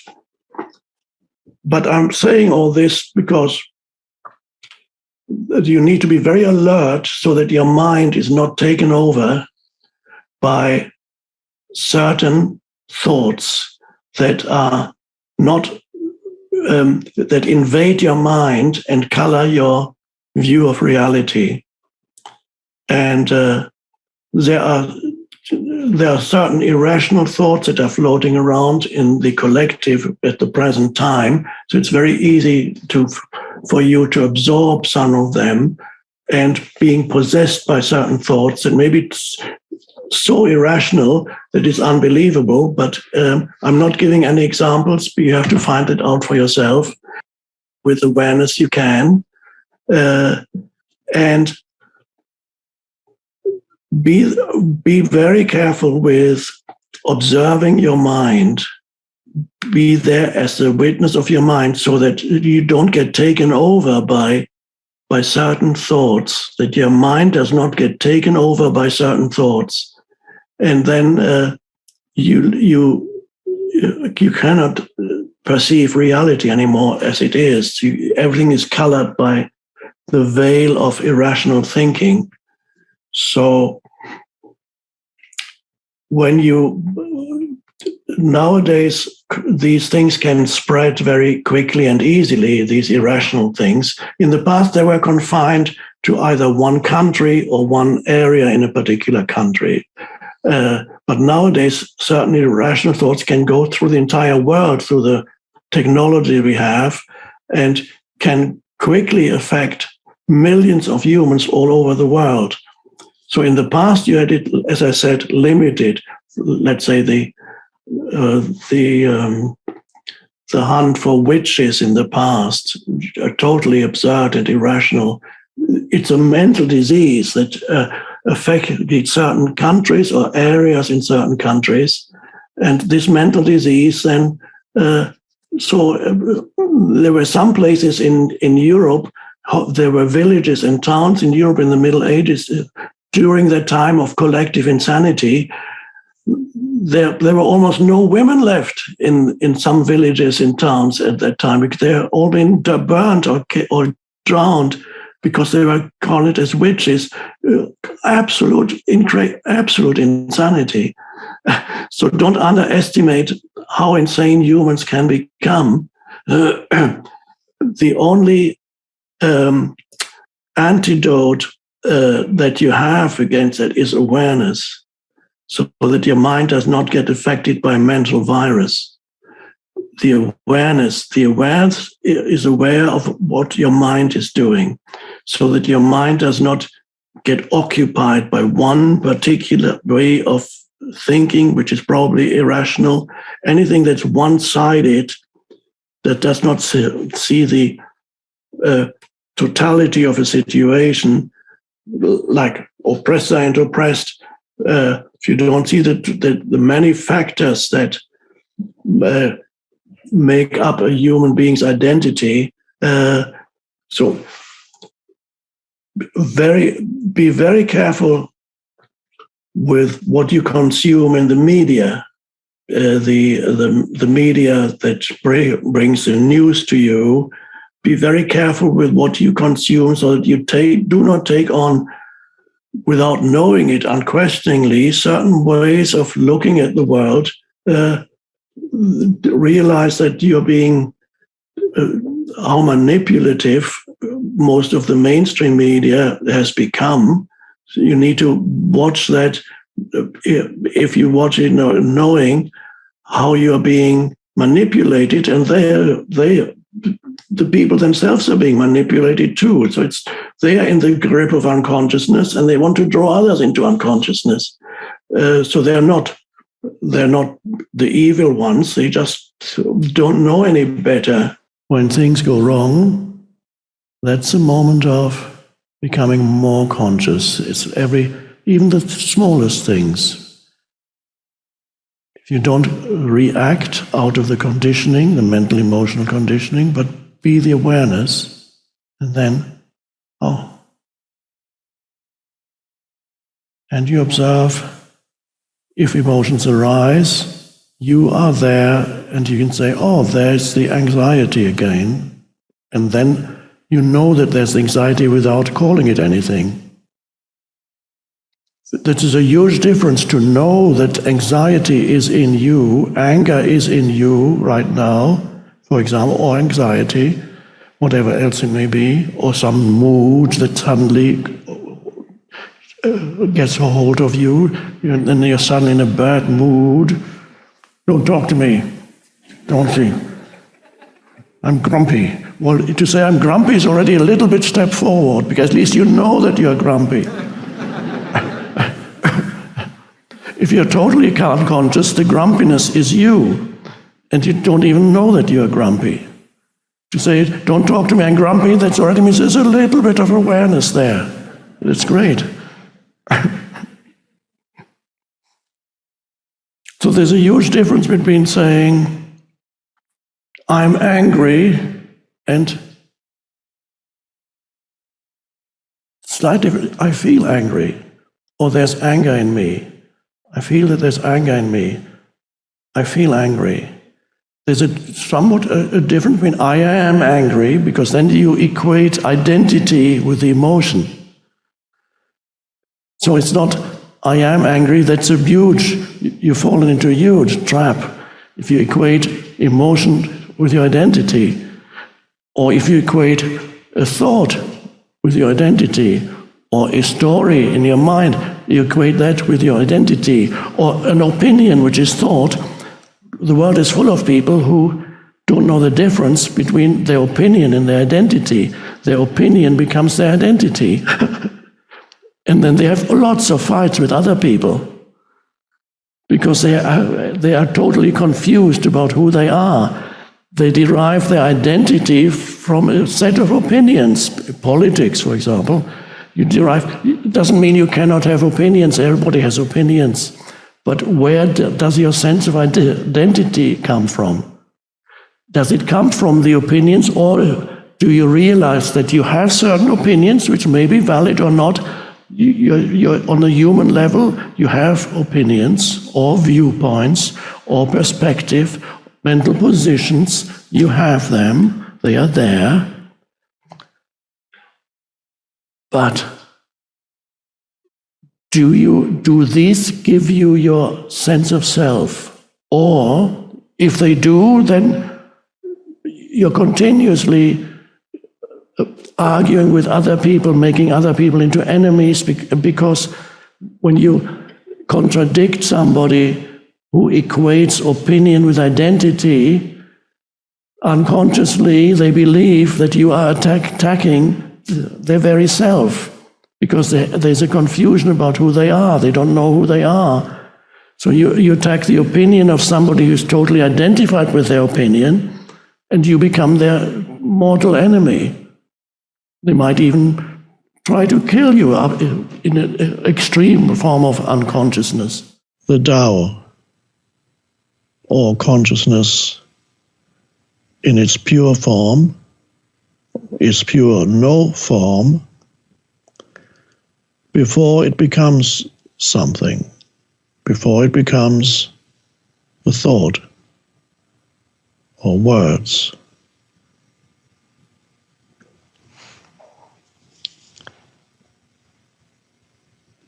So right now, you're aware of sense perceptions, because you can still see me.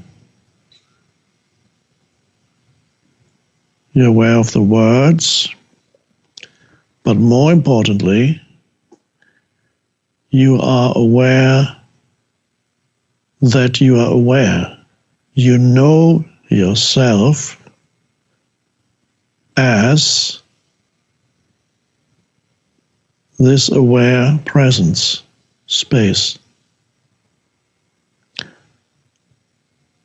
Without that space, that aware space, there would be no sense perception. It is the light of consciousness in which all the objects of consciousness are perceived. Most people are not aware of themselves as consciousness. They're only aware of the objects that arise in consciousness. And their sense of identity also, their sense of who they are, ultimately is an object that arises in their consciousness. That's me. This is my story, me and my story, my identity. I am this and that and all those things together, that's me. But they're all thought forms or emotional forms that arise in consciousness. They are an object in consciousness. And this object in consciousness, for most people, is the foundation of their sense of identity. But that, unfortunately, is an enormous limitation and ultimately a misperception of who they actually are. Most people's sense of identity, therefore, is based on a misperception, because who you truly are is not an object in consciousness. That's ephemeral. It is here for a while, then it evaporates. Who you truly are is the space of consciousness itself. And so you become aware of an underlying presence, just to use a word, a wakefulness.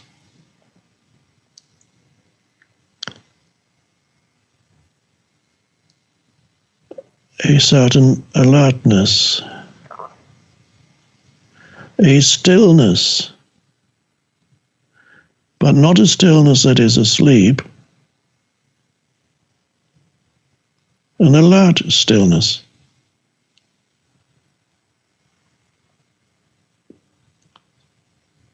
That's the realization of consciousness, of yourself as consciousness. If you find the strange phenomenon that you are always right and others are always wrong, that's an important realization. How is that possible? I must be superhuman. And in the eyes of the ego, of course, that's kind of the case. Because the ego, which is that which is perhaps the major obstacle towards the realization of that deeper dimension, in the ego strives incessantly for some kind of superiority. And so this is what you are condemned to when you have not yet awakened, even to at least to some extent, to the deeper essence of who you are. The awareness, the presence, the stillness. Then you are in the prison of your own personality. And it's not a pleasant place to be. I sometimes watch people and they are so burdened with their personality, so in the grip of that thing. What is personality? It's the sum total of their mental, emotional conditioning from the past. Mental, emotional conditioning. Mental conditioning means certain thought forms, mind structures that become repetitive, certain narratives concerning your life, my life, says the ego, a certain narrative concerning my other people in my life, what I did, what they did to me, my victories, my defeats, many things form the egoic conditioned self. And one important aspect of the egoic conditioned self is it talks about my life all the time, in the head and out aloud. And my life is what concerns me. Obviously, it's my life. And what is my life? It's the story in my head, but they don't know that. They think it's the reality, but it's the story in my head. It's a narrative. It's the predominant narrative in my mind. And it's the narrative through which I interpret everything that I come into contact with.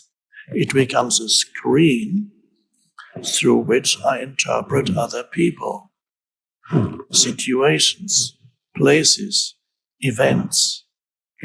I don't know that because I am so identified with that mental emotional conditioning that it has become me. It has become me and my life. I don't know anything else. That's the fate still of the majority of humans on the planet. Although the minority that is awakening is growing, it is still a minority. Most humans are still totally in the grip of their egoic self. And probably most of you are moving still in and out of your egoic self. Take your attention more deeply into being or into attention itself. Purely practical. Don't turn on the TV in your room, please. I have not installed hidden cameras to check on you.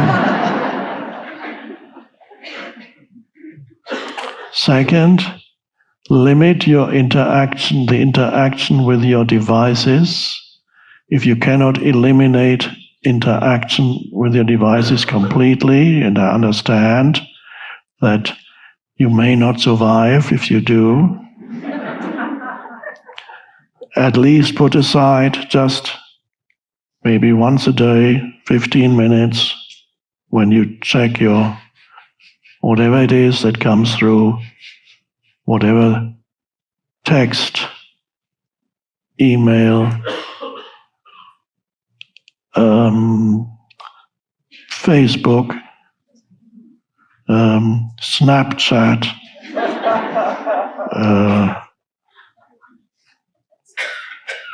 Tinder.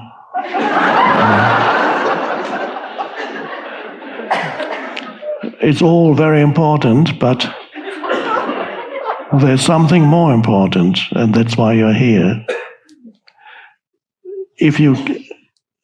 So now let's see, I suggest to you that you make an agreement with yourself that not to go there unless any more than is absolutely necessary. Let's just take a moment and become aware of the present moment. Vitally important in any endeavor that you undertake, no matter what it is not to lose your connectedness with the present moment.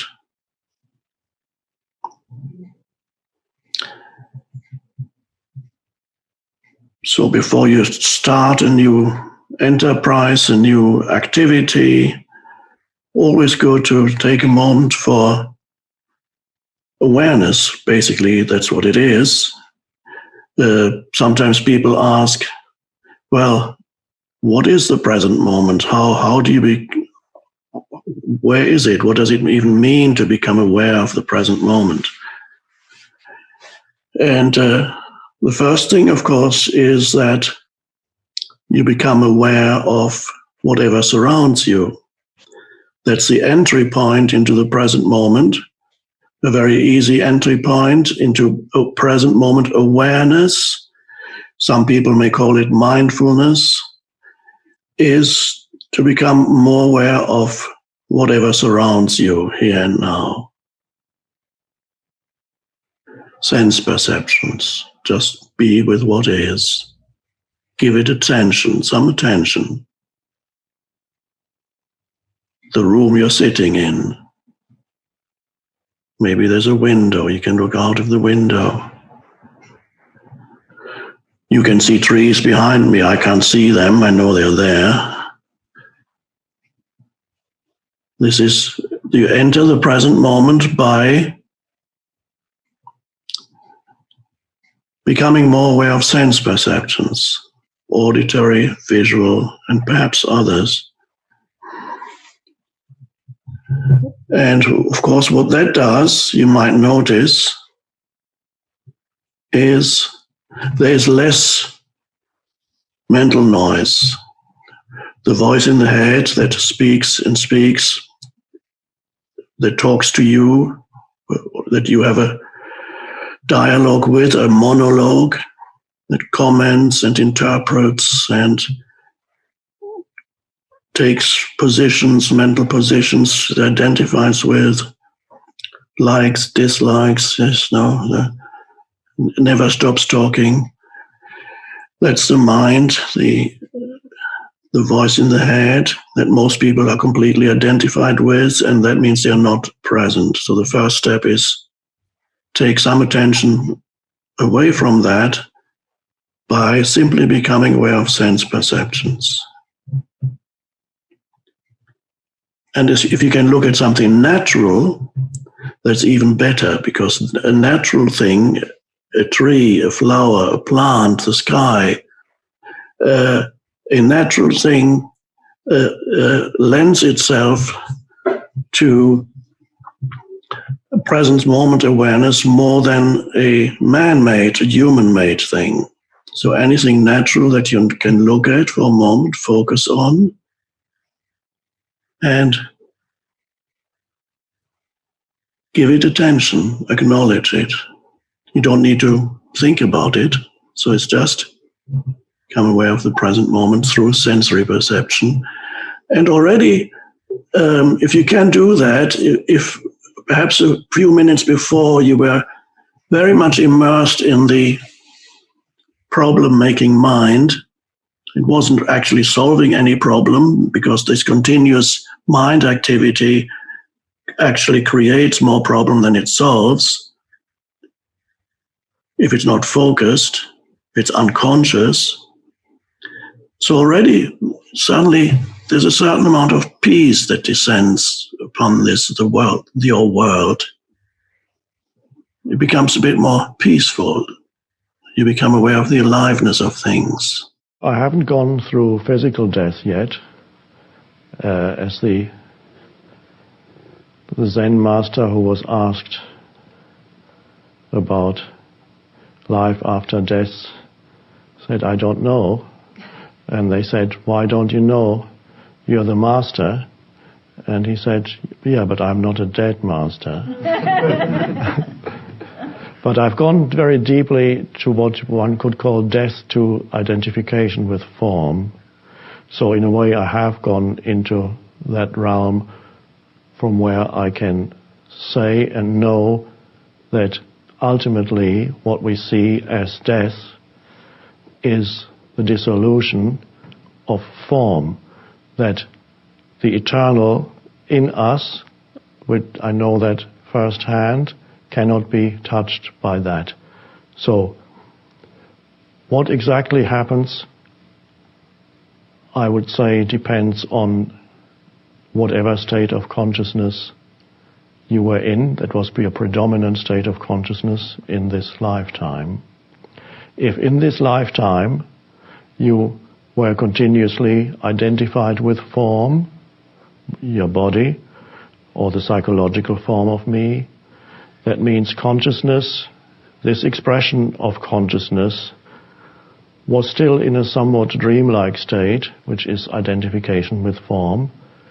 And you can easily extrapolate from that, if the tendency of consciousness to identify with form was still there, which in other ways the awakening had not happened, this tendency will continue. There will be further identification with form, and the process will continue as the consciousness that is not yet fully awake will continue to identify with form again, and then gradually come to a place where awakening happens. Or if there has already been a disidentification from form in this lifetime, then you can extrapolate from there that the compulsive urge to identify with form and to seek another form or another cycle of form identification, this compulsion to seek further experiences through identifying with form then would either be much weaker or be completely absent, in which case the consciousness that you are is no longer bound to this realm and will not seek to re-experience the realm of form. But in either case, you really, I can tell you that all is well.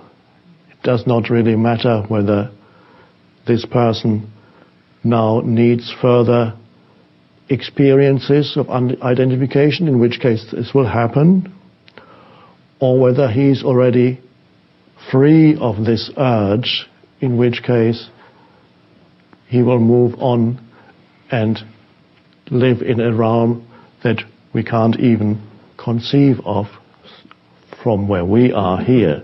I get a sense deep within in the forms of what that is, but we don't need to talk about it here. All we know is nothing. This is the beginning of A Course in Miracles, which is the entire Course in Miracles summarized in 2 lines. Nothing real can be threatened. Nothing unreal exists. Herein lies the peace of God. That which is real in him is beyond form. Anybody can know that when you see a dead body, you realize that this is no longer whom you knew. This is not the being that you knew. This is only a shell. So nothing real can be threatened. Nothing unreal ultimately exists. This is why sages from all traditions speak of this realm of form as ultimately illusory. It depends what level you look at. The important thing is all is well. Beyond the appearance on the level of form, which is the only level where death exists, it is the transition from one form into another form, or from one form into formlessness. That is what death is, no more than that. Nothing real dies. Nothing real dies. Which is to say, ultimately, there is no such thing as death. There only seems to be.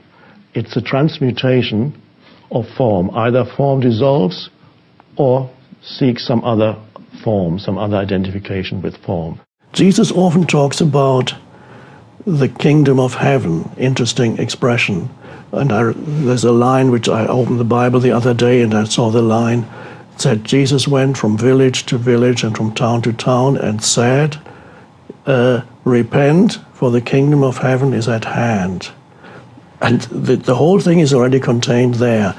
Repent means, it's a mistranslation. Repentance, the original Greek, is metanoia, which means a turnaround, a shift, a complete shift. So the repentance... So people think of it as apologize or something like that. Yes, but that's or beat yourself up. I'm such a miserable sinner. The misinterpretation of repentance started when it was translated into Latin as penitentia, which was already wrong. And now we have metanoia as repentance. No, a complete reverse, a complete turnaround. In other words, a shift in consciousness. Repent. Now, what does he mean by the kingdom of heaven? Now, Christians traditionally believed it's something that's going to come. That's the belief they completely overlooked when they asked Jesus, when does the kingdom of heaven come?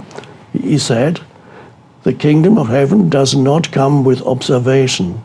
In another translation it says, the kingdom of heaven does not come with signs to be perceived. You cannot say it's over here or it's over there, for the kingdom of heaven is within you. Now, what is that thing that's within you, where you can never say it's there or it's there?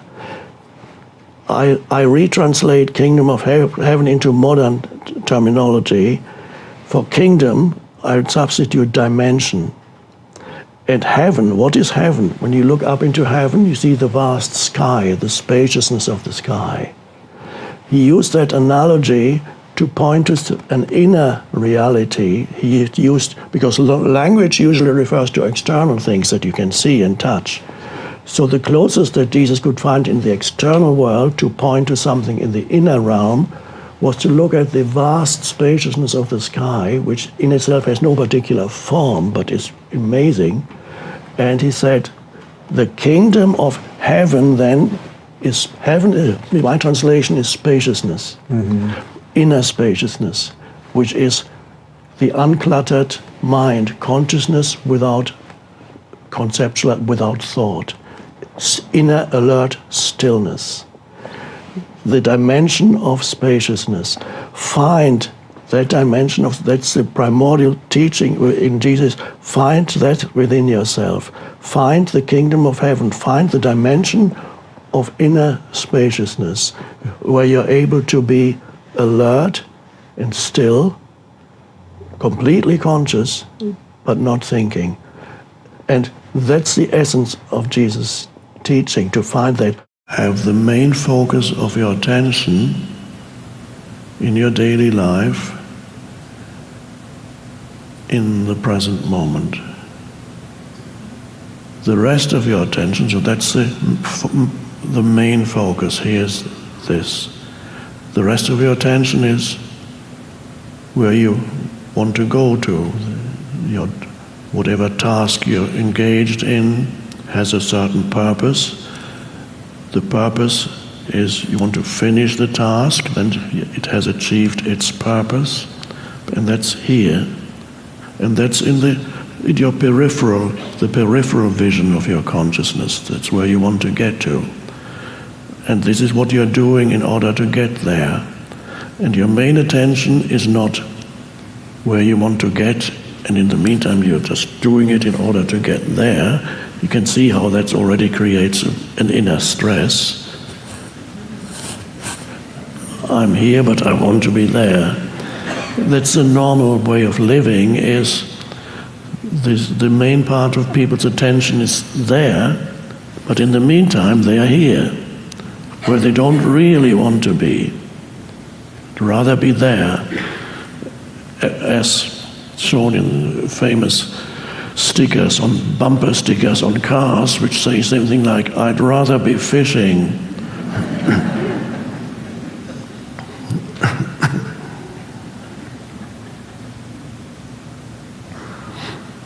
When I visited Ram Das, the spiritual teacher who is now passed away, he lived on Maui. On his car I saw a bumper sticker which said, "I'd rather be here now." When I look at you, first thing I would see is your personality, and of course the physical body, and the personality, whatever makes up your personality. But if I look more deeply, and not just look, but actually sense your presence, I know that beyond your personality, there's an essence in you that is one with the essence in me, and one could describe it as consciousness itself. The essence of who you are, the essence of who I am, is consciousness. When I recognize that consciousness, the same consciousness that in me, this consciousness beyond the conditioned self, recognizes the consciousness in you, that which is beyond your conditioned self. And that recognition is what Jesus called love. And therefore he said, "Love thy neighbor as thyself." But that as a separate statement, it doesn't work. But when you put it together with kingdom of heaven, then it reads, "Find the kingdom of heaven within you, the dimension of spaciousness. Then you will recognize your neighbor, which is anybody that you are with, then you will recognize him or her as yourself." And this recognition that in essence you are one, that you are deeply connected, that you share the one consciousness, when you recognize that in the other, then you have suddenly an outflow of benevolence and goodwill and love, not the ego love, but true love towards which in the Old Testament, in the New Testament is agape, spiritual love for another human being. You can sense their very beingness. So, and that's the whole secret of all spirituality. It's in Jesus, in the teaching of Jesus. Be aligned with the present moment, rather than carry in your head this huge amount of mental content about your past and your future. Because the mind is primarily concerned with past and future. So while you're walking here, you're already thinking about, in a week's time I'll be home again. And then then I'll have to do that, and I have those phone calls to make, and then I'll have to do that, and then those problems will be. I shouldn't have come here because I've got so much on my plate at home. Why did I come here? I should have dealt with my things there. I should have waited, gone to next year's retreat. That's the self-talk in the head. You may encounter it here too. As you walk from here to there, you will encounter the self-talk in the head. So how do you get out of the self-talk in the head? One, you need to know that that's self-talk in the head. If you don't know it's self-talk in the head, you become the self-talk in your head. You become the voice in your head. You don't know it, you are it. So you have to, the vital step, and I cannot tell you how to do that. That minimum of awareness needs to be there where you know that there's self-talk happening in my head and it's telling you some kind of story. It could be the briefest of stories, like, I shouldn't have come here, or I don't fit in here, all these people are too spiritual for me, or I'm so spiritual, these people are not spiritual at all. It's all little stories in the head. Even every fragment of self-talk is a little story in the head that goes around. And then you look at reality through the lens of the little story. It's not just one story, of course, it comes another one and another. And some stories are not little, they may be big stories about yourself and your life and what's gone wrong with it or what's gone right with it. So even that's a story. More pleasant than if it's gone wrong. So you need to know when the self-talk happens in the head. The knowing is not part of the self-talk. The knowing is just an awareness that there is self-talk. The moment there is an awareness that there is self-talk, the possibility of freedom from the self-talk opens up. I will probably be talking for most of the time, but there may be quite a few gaps of stillness in between the words, as they are now. And these gaps are very important. I would even say more important than the words.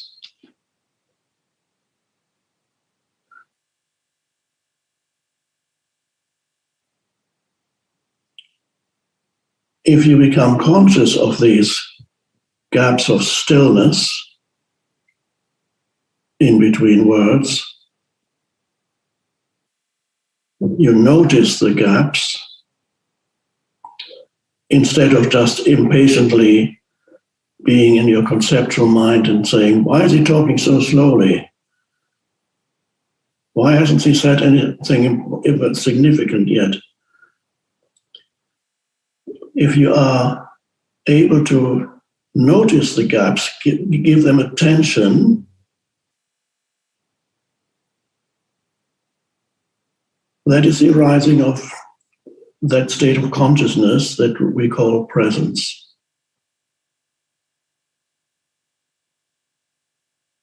It is a state of alertness, relaxed alertness,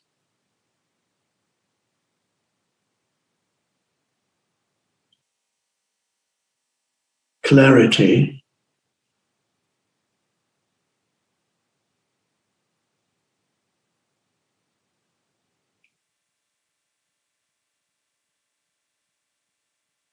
a state in which the conceptual mind has come to a rest and something else arises. Thinking is most people's normal state of when they are awake in conventional terms. And when you become aware of these gaps, thinking subsides and presence, or we call it awareness, arises. Thinking subsides, presence arises. Of course, thinking will come back, but it has briefly, momentarily subsided. Something else has emerged. And that is what we call presence. It is a state of, one could say, pure awareness or pure consciousness. So that is what sometimes people hope to achieve in when they actually do formal meditations.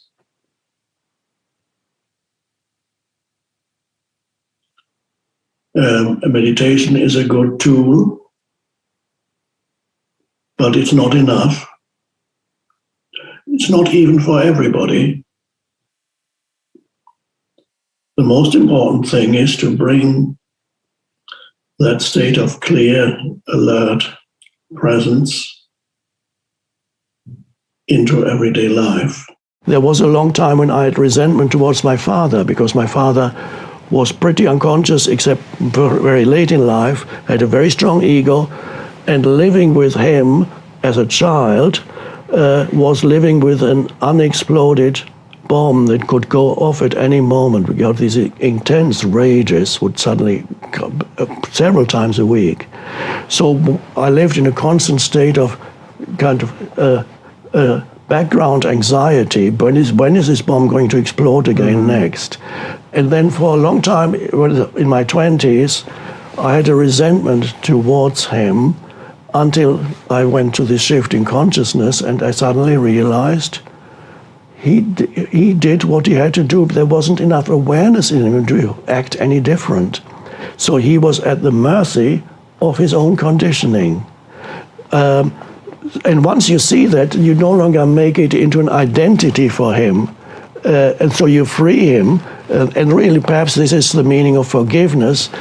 You can forgive yourself by not making unconscious behavior in your past into an identity for yourself or for somebody else. We may be surprised to know that there are millions, billions of people on the planet who have that same thought pattern. There is something wrong with me.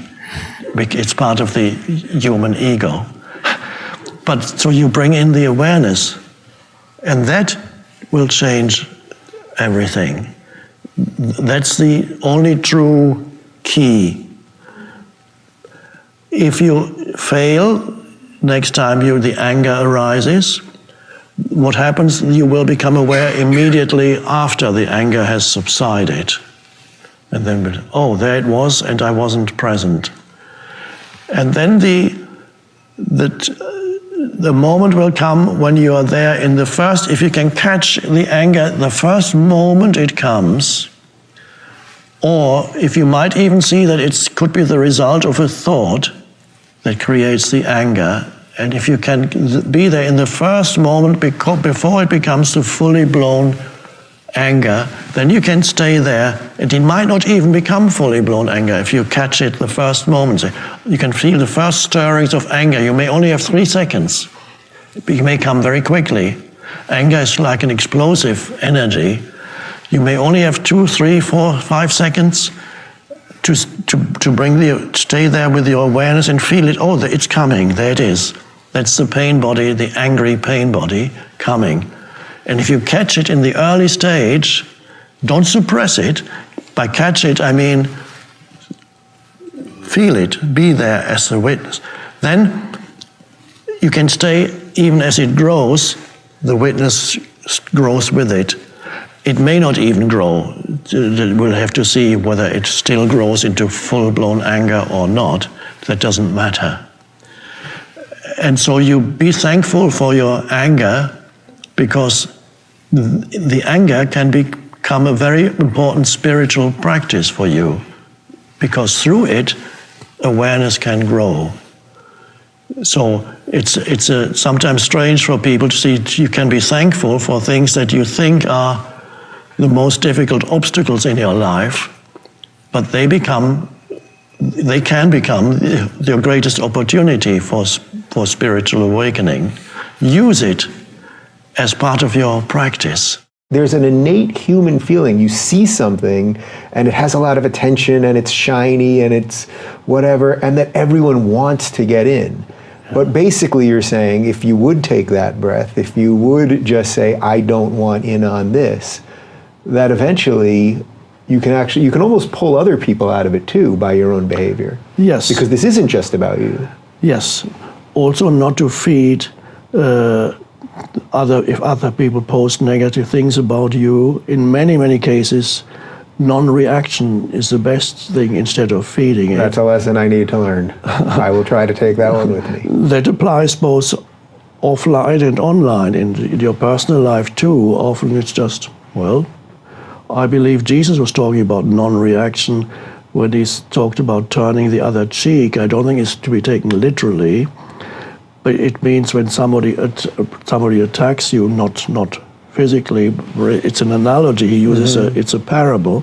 Turn the other cheek means just be free of reaction, and that very quickly deflates even the other person's ego. The ego needs the reaction. It needs the reactivity. So that's a powerful thing. But how do you avoid then just becoming a pushover within that? Well, in some situations, something needs to be said. But even then, that can come from, you could say, especially if you're with somebody, that kind of behavior is unacceptable. You can say that in a conscious way rather than in a destructive and aggressive way. One can actually be very firm and conscious, or when you say no to somebody, it doesn't have to be aggressive. It's just can be a clear, I call it a high quality no. Somebody says, can you lend me again? I've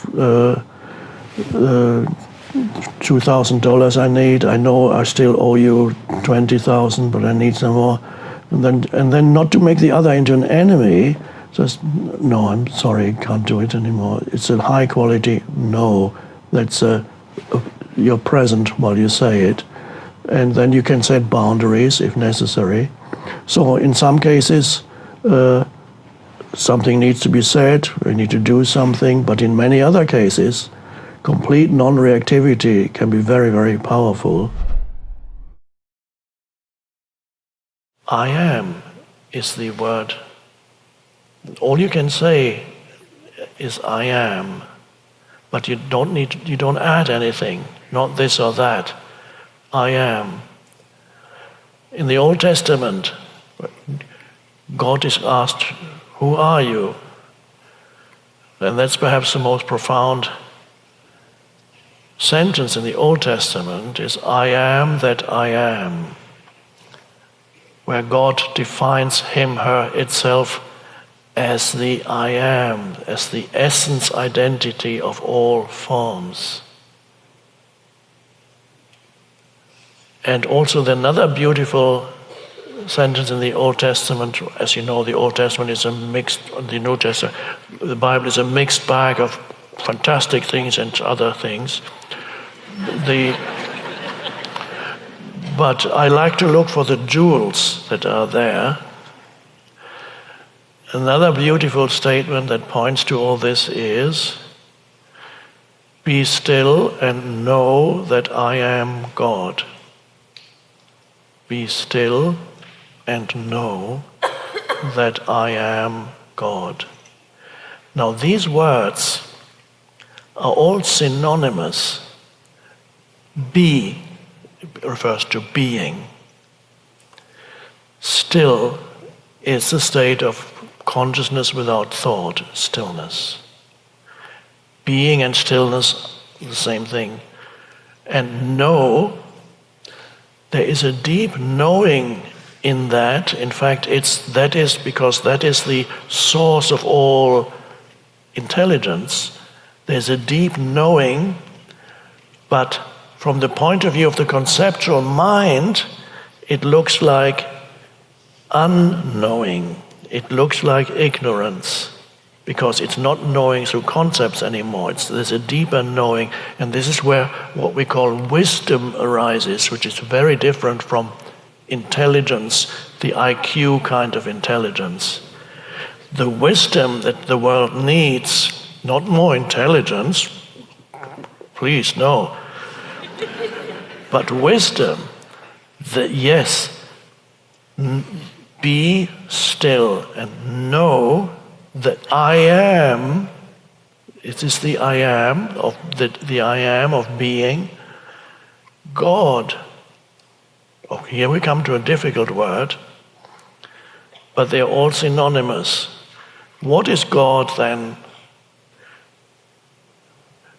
I rarely talk about God because you can't really, it's so transcendent that whatever you say would be very limited.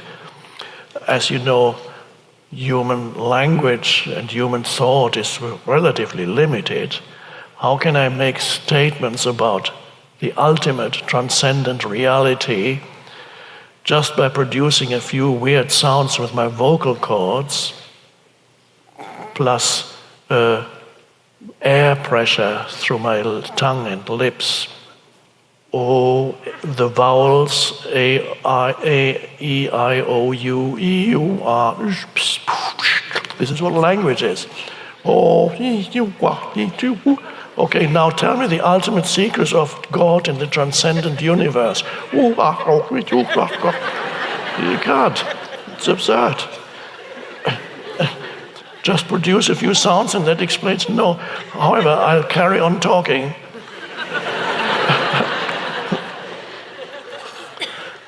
All we can do is give an analogy or like a poetic image of what God might be and how God relates to who you are.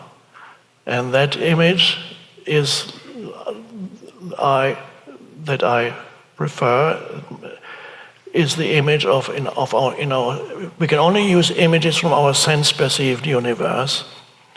If the sun is a life-giving thing in our universe. The sun gives of itself ceaselessly for millions and millions of years.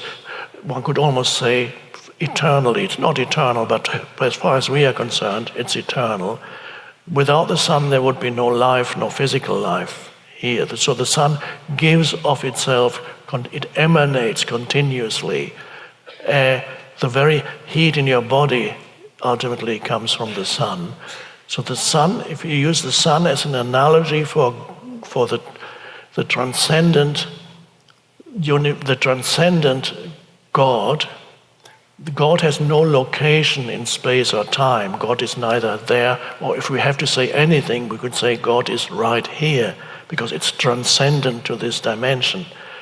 So if we use this as an analogy, the transcendent emanates into this dimension something that creates form, that creates life. And what it ultimately, this thing that it emanates is consciousness.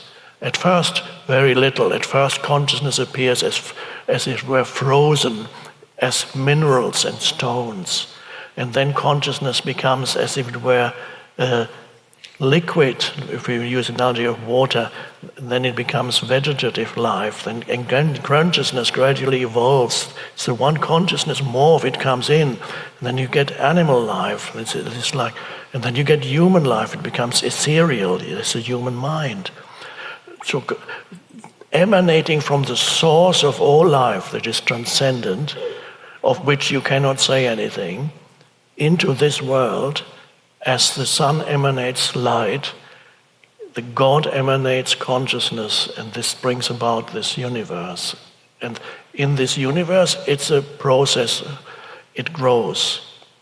In the transcendent, we don't know anything about that. So, the important thing is the ray of sunlight that hits your hand, you feel the warmth on your hand, that ray, it's not the sun. You couldn't say, I have the sun on my hand. I mean, if you got close to the sun, you would immediately disappear.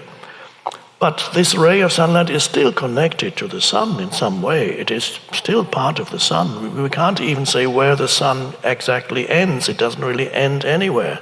It doesn't have a clearly defined surface.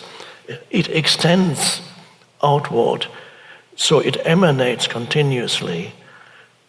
So what the source of all life emanates is consciousness. And you can sense that in yourself. When you can sense yourself as consciousness, the presence, then you realize this. The ripple on the surface of the ocean has realized that it is not only a ripple. I'm mixing analogies now. It's not only a ripple, more fundamentally, the ripple is the ocean. And suddenly the ripple is no longer fearful, because it can sense its deep connectedness to that which is vast and all-encompassing. And so the ripple suddenly lives in a different way, because it realizes its own timeless essence. Or the sun, the ray of sunlight could do the same. It could suddenly become aware that it is still connected and part of the sun. And you can sense in yourself the undoubted fact that you are conscious. But not only that, we're creating a duality here that doesn't exist when we say that you are conscious. The essence of who you are is consciousness. So you are consciousness. You are now, compared to years ago, you are now definitely more conscious than you were before. And it could be that in the past, when you were not conscious, you did things that you now recognize as not right, or you inflicted suffering on another being or other beings, and you can now see it. At the time you didn't know what you were doing because you were not conscious enough to act differently. Now, the fact that a person feels guilty means he or she can see something now that he or she could not see then. If you were still in the same consciousness, then you wouldn't be able to see that that was wrong. You'd say, you did the right thing by whatever, killing that person. I did the right thing. But now you see, you have awakened, and then you can see a lot of your past as dysfunctional, unconscious action, inflicting suffering on yourself and others. Virtually every unconscious human inflicts suffering both on themselves without knowing it and others. They create their own misery and they make others miserable. That's what unconscious humans do. And some to a greater degree than others. So guilt can come up as you awaken and suddenly see how unconscious you were. That can bring up guilt and say, because the guilt says, I did that. The guilt uses the word I. But what does that mean? What does it mean when you say I? What is that I? Who is I? Is I the conditioning of your mental emotional conditioning? Or does I have a deeper meaning? Who is I? When you think that your mental emotional conditioning is I, then you are deluded. Your mental conditioning is not I, it is the mental emotional conditioning in you. It is a false identity. There is no real I there. The only true I is the I am. The essence of who you are is consciousness. That is the I. I am that I am. That's even how God describes himself when this is probably one of the most profoundest lines in the Bible. Somebody asks God, "Who are you?" or "What's your name?" I am that I am. Because your deepest I am is the I am of the universe. It's not personal. Your deepest identity is the identity of God and of the universe. This is the I. That's the only true I. So when you confuse the unconsciousness of your past, which was only conditioning, which was a reflection of where humanity is at its present evolutionary stage, you reflected where humanity is in its present evolutionary stage. That's all. You were a reflection of the evolving, or the unevolved, as yet unevolved human consciousness. That's all. There is no I in there. It's not that I did that. The unconsciousness, human unconsciousness did that.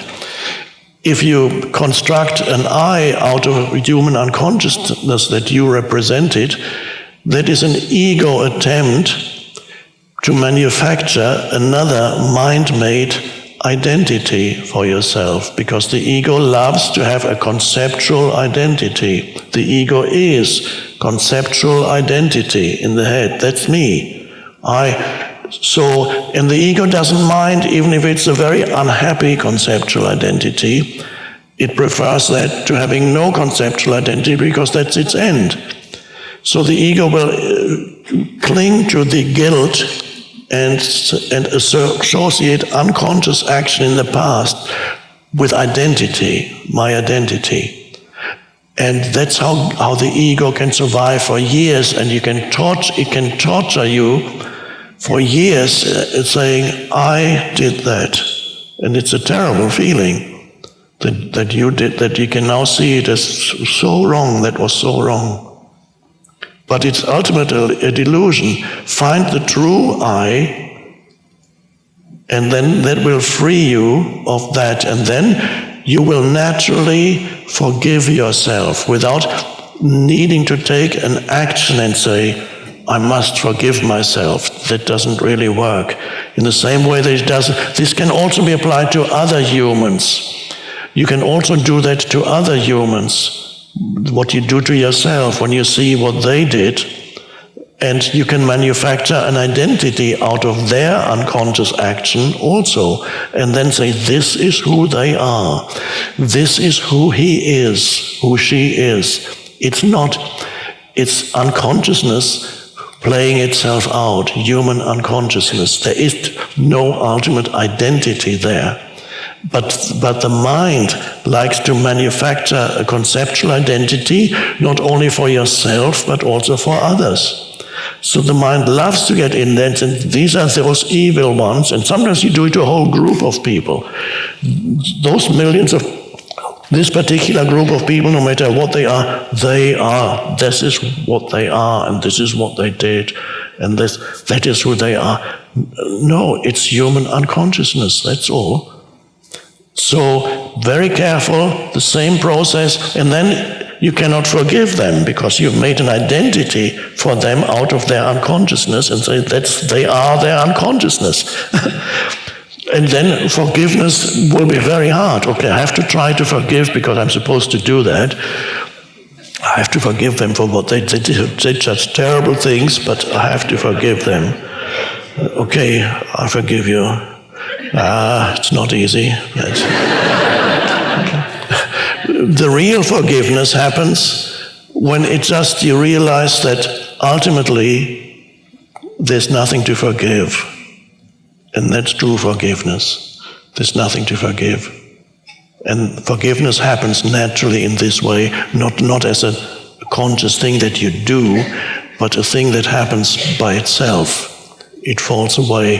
The false identity that you inflicted on yourself or another human being or a group of human beings, that false conceptual identity falls away.